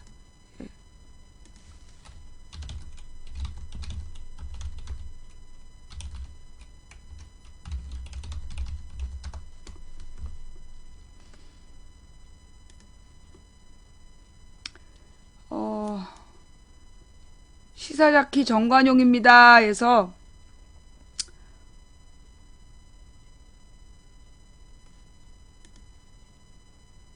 일본군 위안부 문제, 오늘 한일 외교장관 회담에서 최종 타결지었다는 소식이 들어오고 있는데요. 그동안 이 위안부 문제 해결을 위해 힘써온 시민단체 한국정신대 문제대책협의회는 어떻게 받아들이고 있을까요? 윤미향 상임대표를 바로 연결해 보겠습니다. 윤 대표님 나와 계시죠? 네, 안녕하세요. 네, 오늘 이 한일 정부 간의 합의 내용을 우선 어떻게 평가하세요? 뭐 안타깝죠. 안타깝다. 네, 또 다른 한편으로는 좀 화도 나고요. 그렇게 요란벅적하게 그렇게 자리를 만들어서 했는데 예. 뭔가 뒤에 진전된 내용이 있나 보다. 정말로 이번에는 일본 위안부 문제를 해결해 가는 것보다 예. 라는 기대를 가졌던 게 사실입니다. 예. 25년 동안 이 운동을 해왔기 때문에 위안부 문제를 해결을 위해서 활동하는 단체이기 때문에 그렇죠. 특히 또 피해자들과 함께 옆에서 지켜보면서 이 운동을 하고 있기 때문에 예. 해결돼야 된다라는 그런 어떤 열망이 굉장히 강했죠. 네네. 근데 오늘 발표되는 걸 보면서 예. 여전히 문제의 핵심은 언급되지 않고 어떻게 하면 이 문제를 잘 빠져나갈 수 있을까 하는 궁리가 열심히 했던 것이 보여서 네, 좀 답답합니다. 예. 그러니까 이걸 최종 타결로 보고 받아들일 수 없다. 한마디로 그 말씀이네요. 그렇죠. 이걸 어떻게 그 타결을 볼 수 있겠어요. 예. 무엇보다도 우선 그 여러 가지 뭐 내용도 그렇지만요. 예. 내용도 뭐 이야기를 할 수 있겠지만 방식에 있어서도 우리가 무슨 그 아베 총리는 8.15 담화 때도 그랬고 본인의 입으로는 위안부라는 위자도 언급하기 싫은 것 같은. 네. 특히 이런 그 정말로 이 문제를 해결해서 다음 단계로 한국과 일본 관계를 제대로 잘 극복해서 넘어가고 싶었다면 예. 이렇게 외무장관한테 대독 사과를 하게 해서는 안 되죠. 예. 그런데 표현도 사죄도 아니고 예. 오합이라는 사과라는 표현을 써가면서 굉장히 가볍게 이 문제를 취급하기도 하고 예. 다른 한편으로는 사죄한다라고 하면서 국가의 책임을 통감한다고 하면서도 이 문제가 일본군 위안부 문제가 그 불법성이었다라든가 예. 강제성이 있었다라든가 핵심 내용은 이게 법적인 책임이라고 인정할 수 있는 예. 그 계속 말하고 있잖아요. 창의적인 방법 예. 해석할 수 있는 한국 정부도 해석할 수 있고 일본도 해석할 수 있는 예. 그런 건더기라도 있었으면 사실은 좋겠는데 예. 그런 건더기도 이번에는 없었다. 내용적으로 그런 생각이 좀 듭니다. 그 내용적으로 들어가서 네. 그 법적 책임이란 단어는 없습니다. 네네. 하지만 군의 관여하에 이루어진 일이라는 군의 관여하에라는 표현이 들어갔고 네네. 일본 정부는 책임을 통감한다라는 표현이 들어갔고 네네. 그다음에 이제 한국이 만드는 재단에 일본 정부 예산으로 10억엔을 넣는다 이런 게 들어있단 말이에요. 네네. 이것이 법적 책임을 좀 우회적으로 인정한 것 이런 해석인데 어떻게 생각하세요? 사실은 도의적인 책임이라는 것에서 도의적인 건 빠진 거죠. 일본 정부의 책임을 통감한다라고 하는 부분. 그러니까 일본 정부가 책임을 통감한다. 어떤 책임을. 그러니까 그게 법적인 책임이라고 한다면 법적 책임을 통감한다라고 한다면 예. 사실은 그 부분에 이게 불법성이었다라든가 이게 범죄였다라든가 성노예였다든가 예. 그것을 성격을 지을 수 있는 내용이 포함이 되어야 되는 거죠. 그런 것 없이 그냥 네, 그런 거 없이 특히 군의 관여라는 것은 예. 사실은 고노다마에도 훨씬 미치지 못하는 거예요. 고노다마에는 어떤 표현이 있었죠? 고노다마는 군의 어떤 명령하에 군의 지시하에 위안소나 이런 시설이 만들어졌다. 그리고 해서 여성들의 의사에 반하여 이루어졌다. 예. 굉장히 구체적으로 오히려 진행이 됐죠. 그게 법적인 책임이 없다. 또 인도주의적인 조치에서 보상이 대신한 조치를 뭐 하겠다라는 그런 전제가 있었기 때문에 네. 특히 이제 그 당시에도 군의 관여라는 부분이 직간접적으로 관여했다. 예. 그러니까 명백히 일본군 위안부 문제는 군의 정책으로 조직적이고 체계적으로 집행되었다라는 게 이미 군 문서에서 역사적인 사실로 드러나 있거든요. 그럼요. 예. 네, 그런데 그 역사적인 사실을 인정하는 것을 지금 아베 총리는 안 하는 거죠. 알겠습니다. 예. 네, 그것은 이제 넘어가고 싶어서 그것을 네. 직접 본인이 이야기하고 싶지 않아서 그냥 일본 정부의 책임을 통감한다라고 표현했지만 사실은 저희들은 그것까지는 진전이라고 평가를 하고 싶어요. 그래도 정부의 책임을 통감한다고 얘기를 했기 때문에 예. 하지만 결국은 내각 총리로서 사과 표명을 했다라고 하면서도 무엇에 대해서 사과를 하는지 예. 그런 어떤 내용이라든가 대상이라든가 이것이 명확하게 들어가지 않았기 때문에 피해자들 입장에서는 알겠습니다. 네, 우리가 사죄를 받았다라고 느끼지 못하는 거죠. 그 조금 아까도 언급하셨습니다만 위안부란 말을 쓰기 싫어서 이렇게 표현했습니다. 당시 군의 관여하에 다수의 여성의 명예와 존엄에 깊은 상처를 입힌 문제. 네. 이렇게 표현했어요. 네. 어떻든 일본 정부의 책임이라는 범죄라는 것을 인정하기 싫은 거죠. 거론하기 싫은 거죠. 그런 것이 이런 어떤 어투에 다 녹아졌다고 생각을 하고요. 예. 물론 어투에 보면 문장 사이에 보면 계속 나오고 있는 창의적인 어떤 해결 네. 모색이 막 드러나요. 이렇게도 해석할 수 있고 저렇게도 해석할 수 있는 방식들이. 예. 하지만 결국은 이 문맥을 넘어서서 속을 들여다보면 피해자들은 25년을 이 운동을 해왔거든요. 그런 거에 속지 않으셔요. 알겠습니다. 예. 네. 아베 총리가 일본국 내각 총리 대신 자격으로 위안부로서 많은 고통을 겪고 심신에 걸쳐 치유하기 어려운 상처를 입은 모든 분들에 대한 마음으로부터의 사죄와 반성의 마음을 표명한다. 이 표현은 어떻게 생각하세요? 사실은 그건 무라야마 다마에서 그대로 드러난 표현이에요. 하나도 달라지지 않았어요. 똑같다. 물론. 무라야마 총리는 총리 개인으로서 예. 사죄를 한다라고 표현을 했죠. 예. 근데 여기 이번에 이 그 합의에서는 내각 총리 대신의 자격으로 네. 사죄가 아니라 사과 오합이라고 표현을 했고요. 예. 사과와 반성의 마음을 표명한다라고 얘기를 했습니다. 예.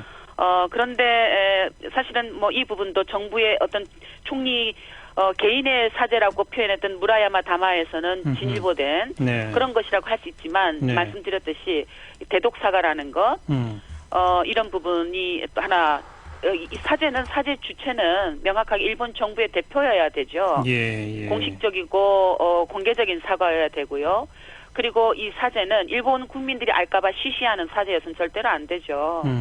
일본 우익들이 아베 총리는 사죄를 했다 하더라도 일본 우익들이 계속해서 그것은 성노예가 아니었다, 돈 벌기 위해서 매춘한 것이었다.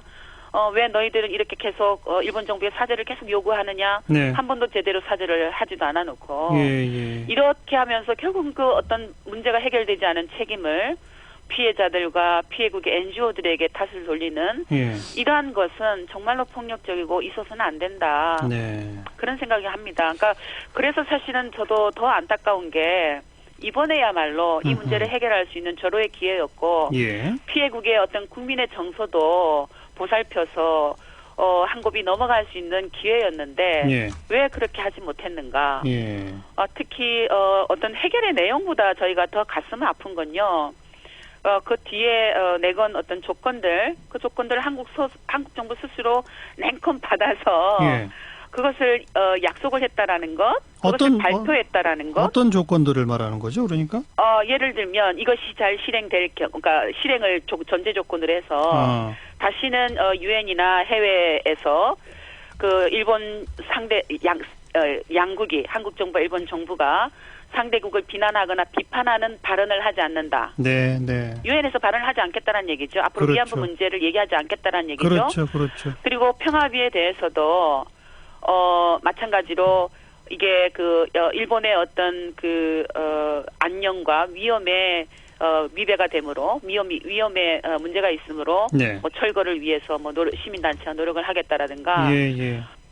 며칠 전에는 한국 정부가 평화비는 그것은 시민단체가 한 것이기 때문에 정부는 뭐라고 할 수 없다라고 강력하게 그랬죠. 성명을 발표했음에도 불구하고 오늘은 예. 금방 또 이렇게 입장을 바꿨다라는 것은 예. 역시 일본 정부의 위안부 문제 해결에 진정성이 없는 것을 한국 정부가 인정해 준 게 아닌가 이런 생각을 할 수밖에 없죠. 자, 이제 핵심적인 질문인데 아까 표현을 잘 빠져나갈 국리를 해왔고 그게 이제 그게 해결됐다. 네. 이렇게 표현하시지 않았습니까? 네네네. 그렇게 잘 빠져나갈 국리를 해온 것은 일본이고, 그죠? 그렇죠. 그러니까 그거에 한국이 그걸 덥석 받았다는 게 문제 아닌가요?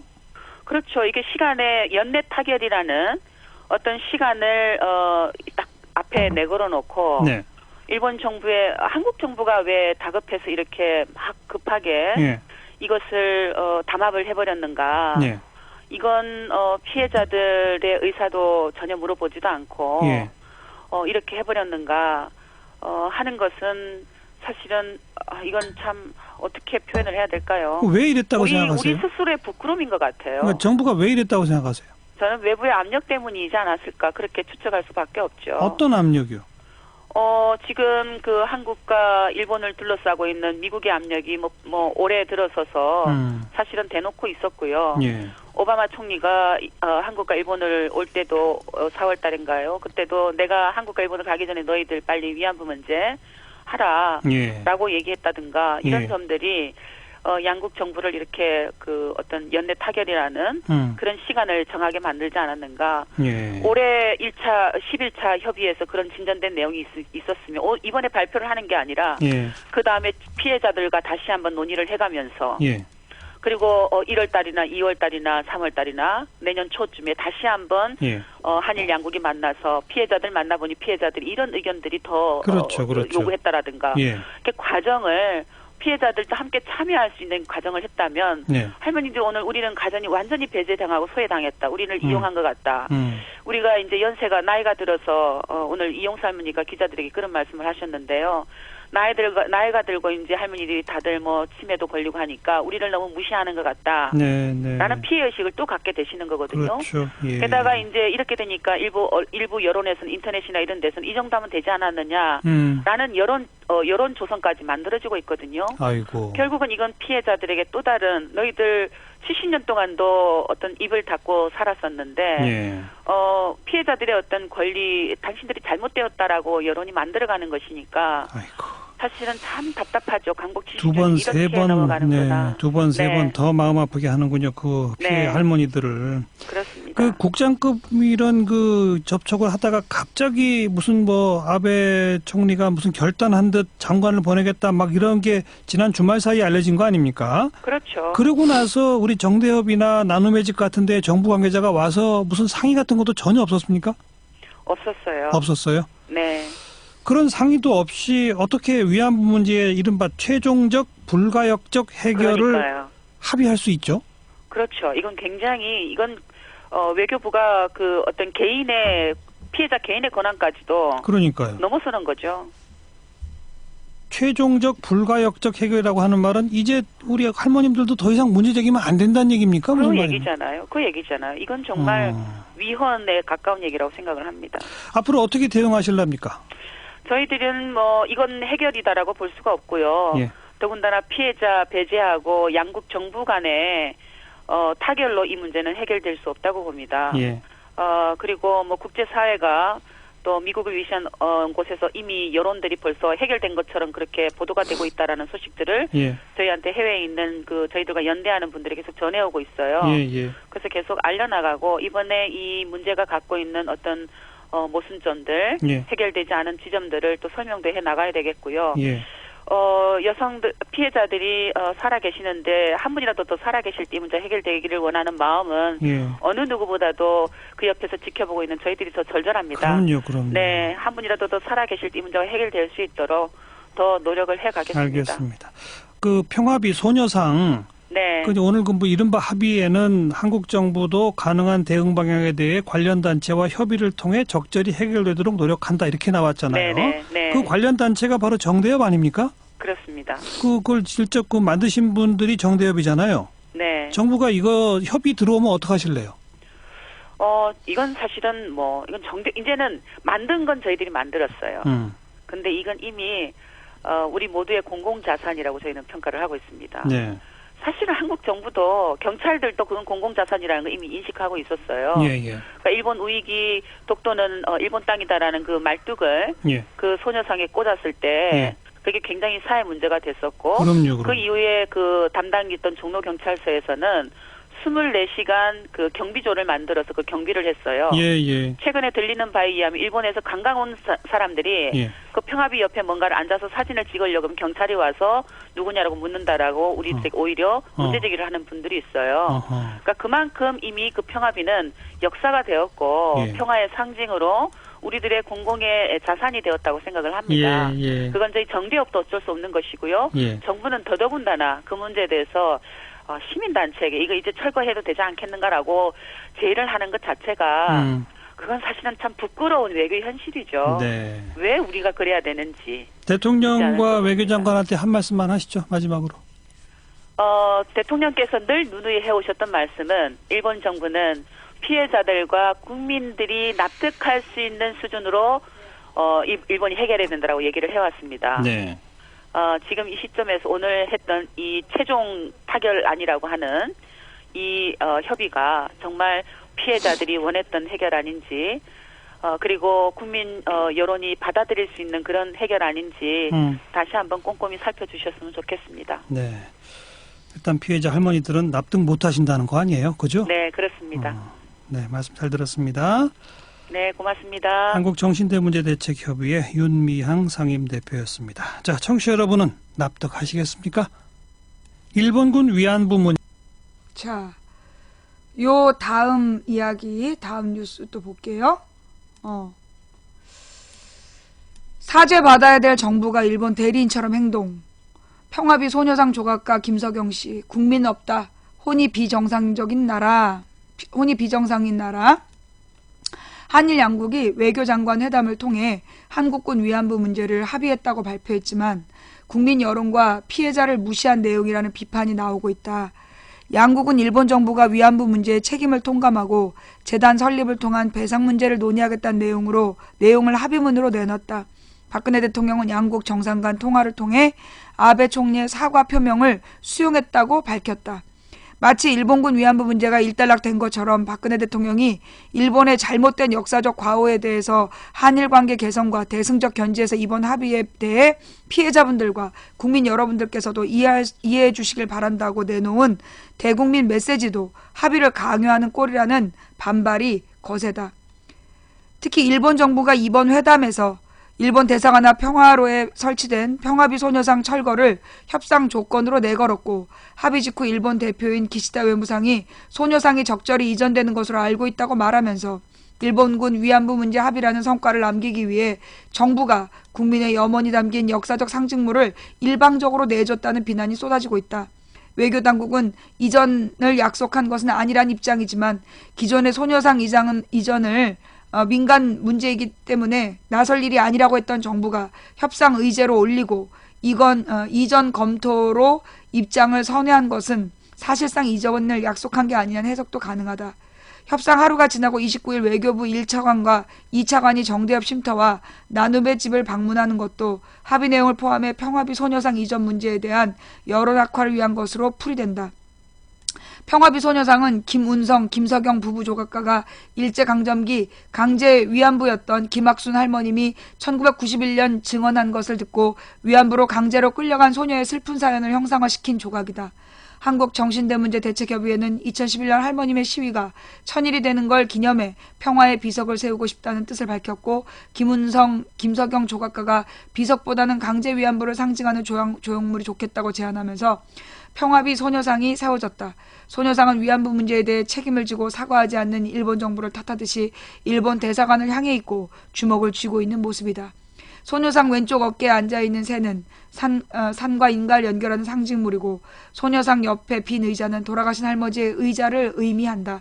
소녀상 뒤편의 그림자는 할머니의 그림자이고 그림자 속 하얀 나비는 환생을 의미한다. 평화비 소녀상은 일본군 위안부 문제를 공론화시키는 데 큰 역할을 했다. 위안부 문제를 해결하라는 국민적인 여론을 환기시키고 외국에서도 평화비 소녀상이 건립되면서 국제적인 이슈로 떠올라 일본군 위안부 문제를 다시 보게 되는 계기를 만들었다.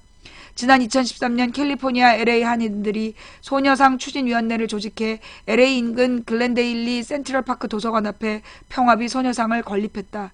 이에 일본인들이 공청회를 통해 건립 반대 의견을 내면서 갈등을 겪기도 했다. 이 같은 평화비 소녀상이 한일 양국의 일본군 위안부 문제 해결에 협상 조건에 포함된 것은 그만큼 일본 정부가 소녀상으로 인한 이미지 훼손에 민감하게 반응하고 있다는 뜻이기도 하다. 그런데 우리 정부가 평화비 소녀상 이전을 검토하겠다는 것은 전혀 다른 문제다. 국민이 기억해야 될 역사적 상징물이라고 만든 것을 정부가 스스로 이전을 검토하겠다는 건 피해자인 할머니뿐만 아니라 일반 국민으로서도 선뜻 이해하기 어려운 내용이다.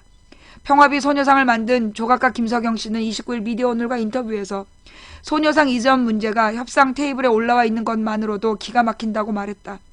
김 씨는 소녀상 이전 검토로 소녀상을 만들기 위해 모금해 주신 분들과 국민의 뜻을 이 정부가 무시한 것이라며 일본 대사관 앞에 소녀상을 세운 할머님들의 위안부 문제 해결을 위한 20년 역사를 반영한 것이다. 가해자가 피해자가 원하는 방법으로 인정하고 용서할 때까지 사과하라는 건데 이번 협상도 1965년 협상처럼 당사자들을 빼놓고 또 한 번 이루어졌다. 이해할 수 없는 상황이라고 비판했다. 김 씨는 가만히 앉아있는 소녀상 자체는 누구를 응징하려고 하는 게 아니다. 일본 정부가 불편하라고 만든 것이라며 이런 소녀상을 정부가 보호해주지 않는 건 말이 안 된다. 일본 대사관이 옮기더라도 그 자리에 있어야만 하는 역사적인 나름의 유적이 될 수 있고 평화를 지키려고 한 역사가 담긴 자리라고 강조했다. 정부가 소녀상 이전 문제를 검토하는 것으로 알려지면서 좌우 이념 문제로 확산돼 갈등을 일으킬 것이라는 우려도 나오고 있다. 소녀상을 불편하게 여기는 일본 정부에 넘어갔다는 비난과 함께 대승적 차원에서 이전을 수용해야 된다는 입장이 갈릴 수 있기 때문이다. 김 씨는 위안부 문제는 미성년을 성노예로 삼은 국가의 조직적인 범죄 행위였는데 평화비 소녀상을 이전하길 원하는 일본 정부는 그런 잘못을 인정하려는 의도가 있는 것이라며 세계적으로 위안부 문제가 확산되는 부분이 있고 일본이란 나라의 이미지도 훼손되니까 이전을 요구하는 것이라고 봤다. 김 씨는 특히 이번 협상에 협의한 정부를 향해 독일처럼 매번 피해자 사과를 받아내고 제대로 된 배상을 해야 하는데 재단을 만들어서 배상 문제를 해결하는 것은 일본의 대리인처럼 행동한 것이다. 사죄를 받아야 할 입장에서 정부와 국민이 싸워야 하는 황당한 상황이 벌어졌다. 정상이 아닌 것 같다고 말했다.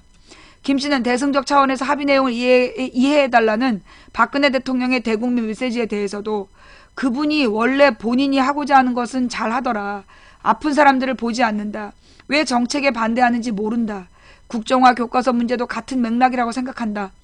여론은 생각도 안 하고 그냥 이렇게 할 거니까 따라오라는 식이다.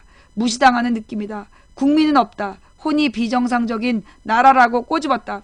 혼이 비정상인 박근혜인 거지. 김 씨는 자국의 이익을 위해 한 나라의 대표가 행동을 하고 발언을 한다.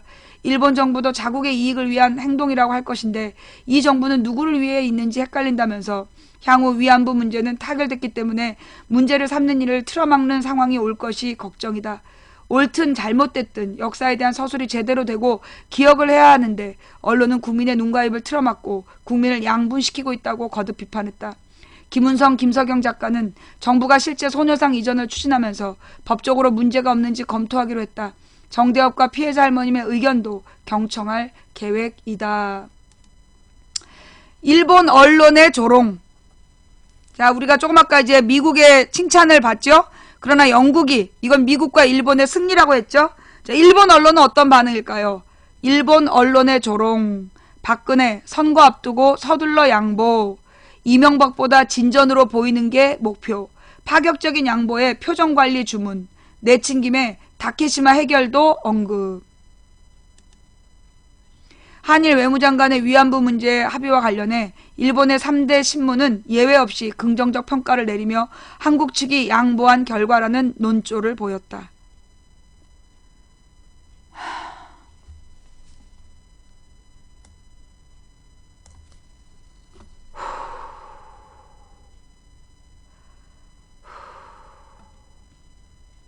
이들 신문들은 진위를 의심하게 하는 언행에 조심해야 한다. 문제가 다시 재론되지 않도록 신중하게 행동해야 한다고 일본 정가의 표정관리를 주문했으며 광화문 일본 대사관 앞에 위안부 소녀상 철거와 후쿠시마현 등 일본 수산물 금수 조치 해제를 촉구하기도 했다.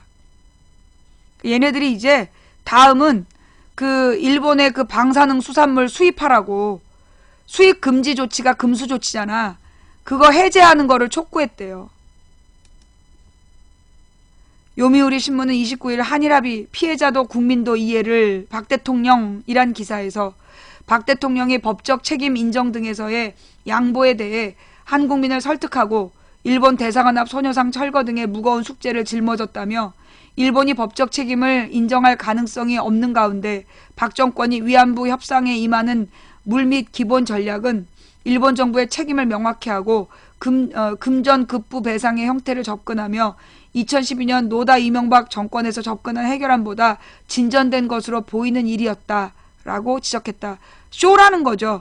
정부라는 말을 넣어서 진전된 것처럼 보이기만 하면 다 양보하겠다.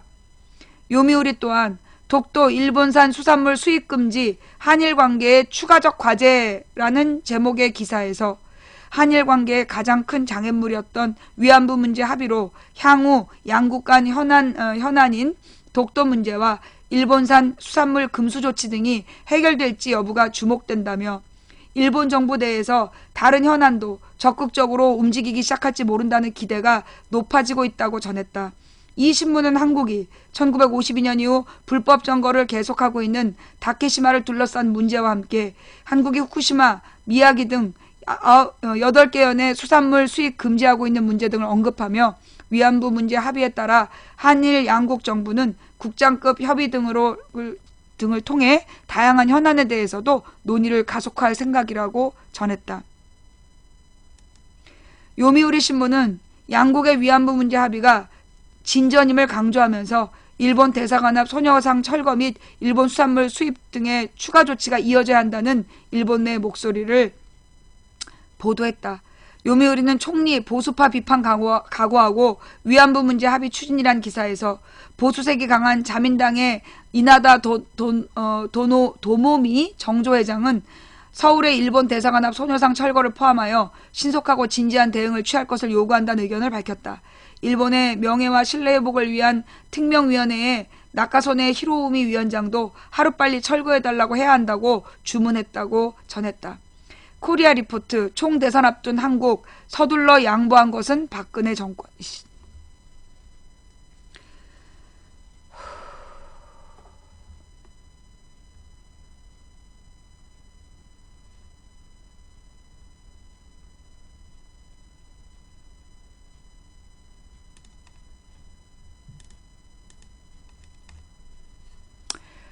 마이니치는 한일 위안부 문제 합의 한일 관계에 정통한 지식인 5명 이렇게 본다 기사에서 이번 위안부 협상 타결이 일본 측의 획기적인 해결책이 될 것이라는 전문가의 의견을 전하며 한국의 박근혜 정부가 총선과 대선 앞두고 서둘러 양보한 것이라는 코리아 리포트 편집장의 코멘트를 실었다. 씨발.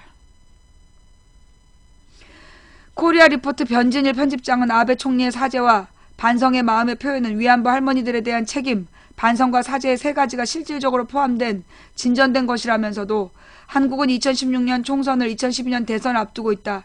한일 중 결과를 서둘러 양보한 것으로 말하면 박정권이라며 이명박 정부에서 해결하지 못한 문제를 해결하고 한일 관계가 개선되면 큰 외교적 성과가 된다고 생각한 것이 아닐까라고 밝혔다.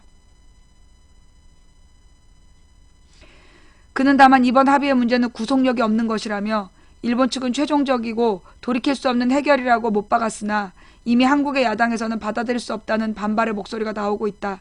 문제가 다시 재론되지 않기 위해서는 한국 야당의 동의를 위해 한일 양국이 신중하게 행동하지 않으면 안 된다고 덧붙였다.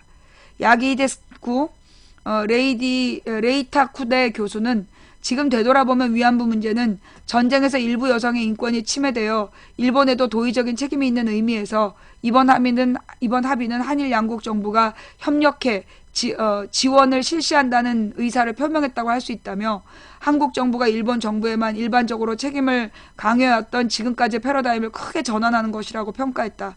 그는 그러나 한일 간의 언약의 경우 한국 측은 이번에 정해진 합의점을 이동할 가능성이 있다.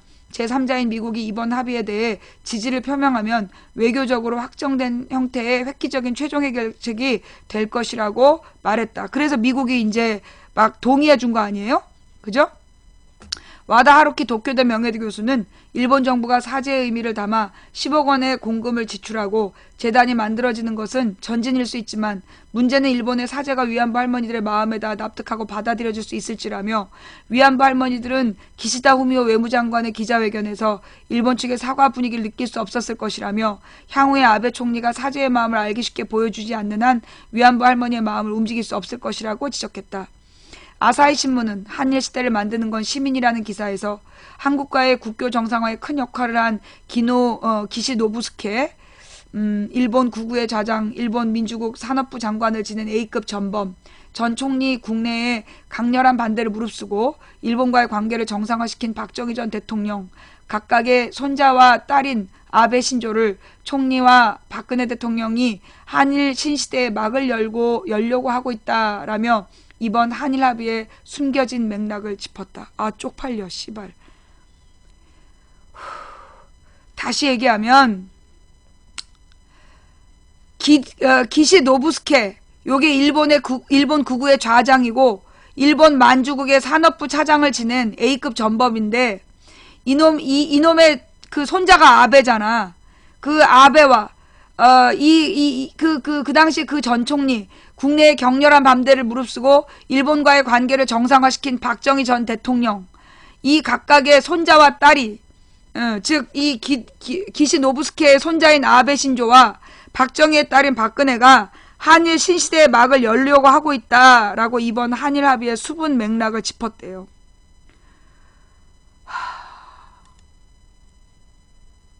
100억? 100억이 큰 돈이라고? 박정희 기념관 예산으로 1,500억 썼잖아. 그거에 비하면 세 발의 피지. 신문은 양국 간 합의가 출발점에 불과하다고 주장한 뒤 일본은 진해를 의심하게 하는 언행에 조심해야 한다. 한국도 언론에 휩쓸려 약속을 휴지 조각으로 만드는 일이 없어야 한다며 돌이킬 수 없는 해결은 각각 양국 정부도 겨냥하고 있다고 했다. 아사히는 이제 위안부 문제의 원점을 다시 보는 것이 중요하다며 분쟁하에서 여성의 인권을 어떻게 보호하는지는 바로 현대의 문제이며 일본과 한국이 손을 잡고 해결할 수 있는 목표이기도 하다고 일본의 전쟁 범죄인 위안부 문제를 일반적인 인권 보호의 문제로 호도했다.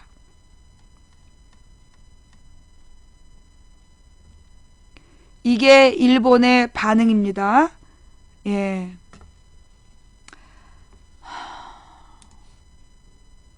그 다음.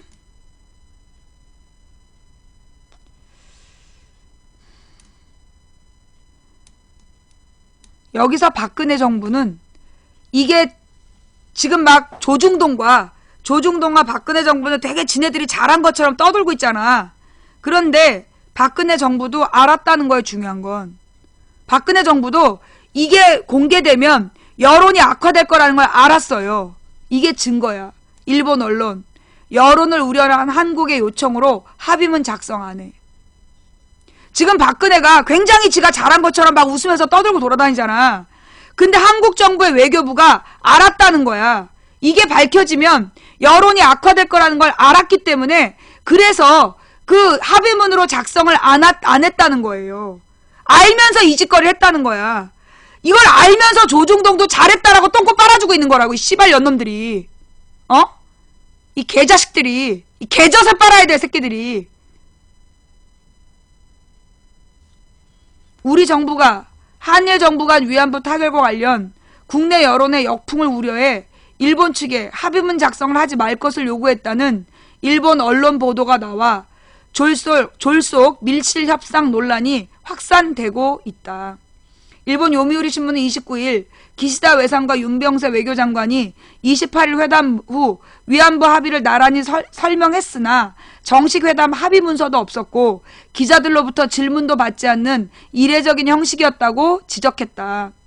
요미우리는 이어 한일 외교 관계자들에 따르면 합의 문서 작성은 한국 국내 여론의 동향을 우려한 한국 측의 요청으로 최종적으로 보류됐다며 이에 따라 외상 두 사람의 발언으로 회담 성과를 확인하는 자리가 돼 두 외상은 수시로 메모를 들여다보면서 한마디 한 구절을 신중하게 발언했다고 보도했다.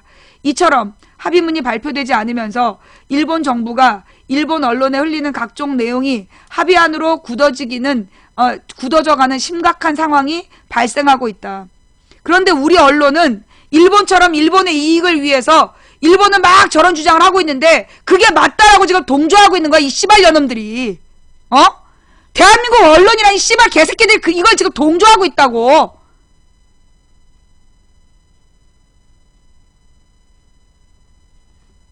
누가 빨갱이야?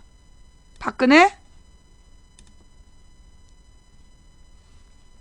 일본의 지지통신은 29일 일본 정부 관계자의 말을 빌어 위안부 자료 유네스코 유산 등재 신청을 보류하기로 합의했다며 한국 측 요청에 따라 공동 기자회견에서는 언급하지 않았다고 보도했다. 공개되지 않은 미략까지 있다는 거야. 위안부 자료를 유네스코 유산으로 등재하는 신청을 보류하기로 합의했다고. 지아버지가 독도 팔아먹은 비밀 협약에 이어서 이번 위안부 협약에도 또 비밀 협약이 있는 거야, 이게. 또 일본의 교도통신은 29일 한일 외교장관의 회담에서 일본 측이 일본군 위안부에 대해 성노예란 표현을 사용하지 말라고 요구하자 한국이 일본군 위안부 피해자가 유일한 공식적인 호칭이라고 설명했다고 세코 히로시케 관방 부장관이 기자회견에서 밝혔다고 보도했다. 다 양보했다는 거야, 다! 이거 박근혜를 끌어내려야 돼. 교도통신은 한국 측이 이 같은 답변에 대해 한국 정부가 향후 성노예 표현을 자숙할 방침을 시사했을 가능성이 있다고 해석했다. 이밖에 요미우리 등에 따르면 아베 신조 일본 총리는 한일 외교장관 회담을 앞두고 최종적이고 불가역적인 해결이라는 조건을 반드시 관철시킬 것을 협의 대표에게 지시하면서 최종적이고 불가역적 해결이라는 문구가 들어가지 않으면 교섭 그만두고 돌아오라고 말했다고 보도했다. 이거 박근혜 이거 탄핵해야 돼요.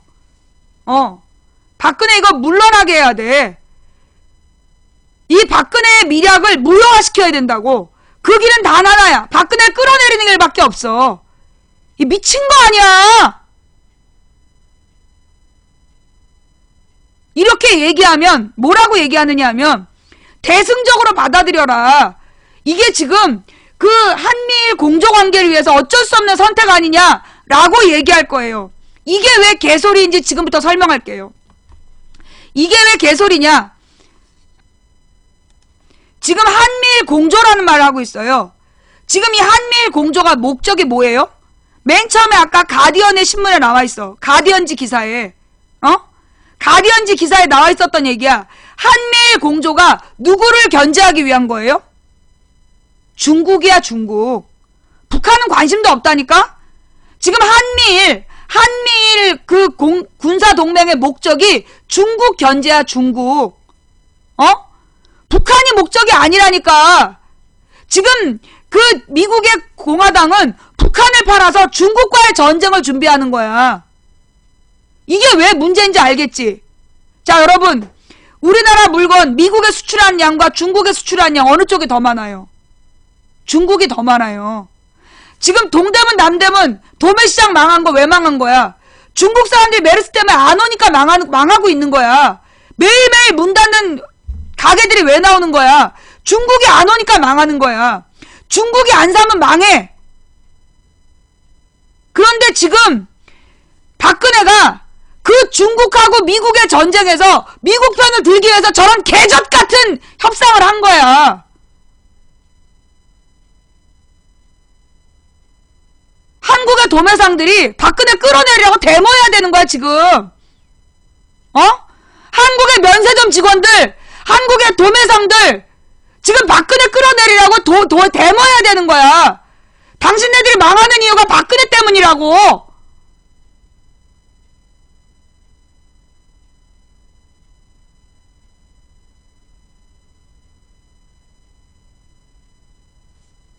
자, 지금 박근혜 정부는요, 자기네가 종편 YTN을 통해서 막 잘한 것처럼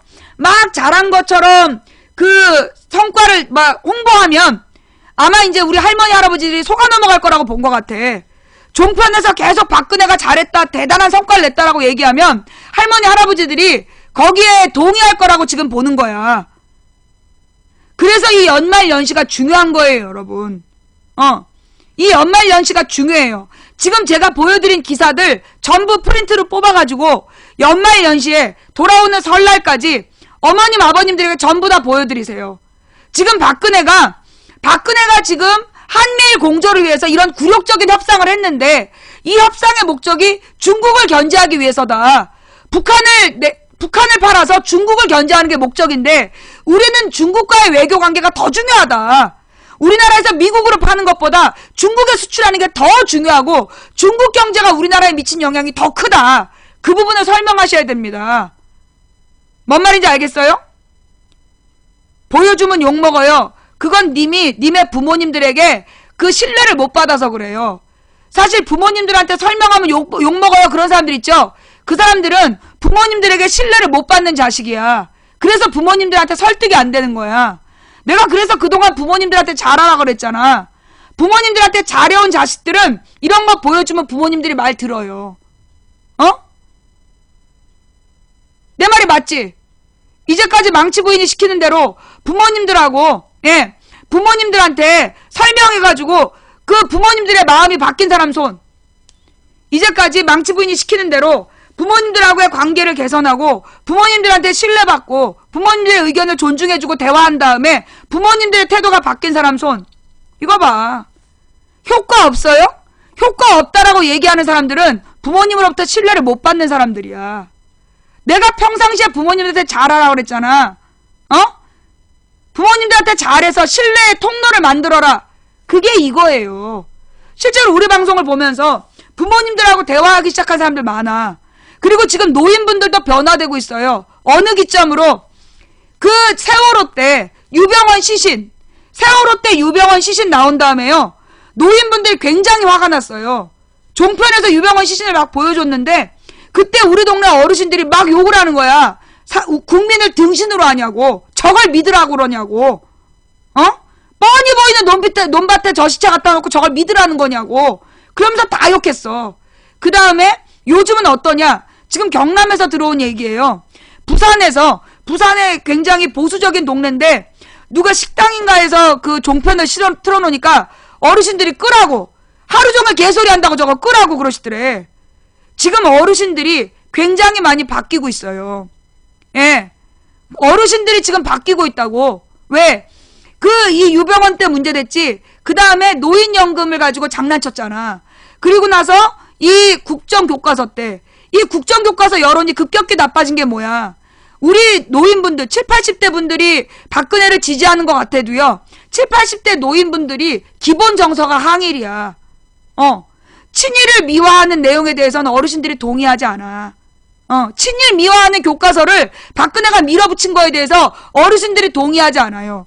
그래서 이 국정교과서 이후로 어르신들 태도가 굉장히 많이 바뀌었어. 거기다가 결정적으로 네 번째 바뀐 게 뭐냐. 지금 경남 같은 데 뒤집어진 이유가 그거야. 정규직들 비정규직으로 자르는 노동학법 추진한다고. 그래서 울산에 있는 찜질방에서 박근혜 잘한다고 막 얘기했던 할머니들이 요즘에 모여 앉아서 박근혜가 우리 아들 자르려고 그런다고 다 욕하고 앉아있대잖아. 아들이 돈 많이 벌고 그 돈으로 찜질방 다니고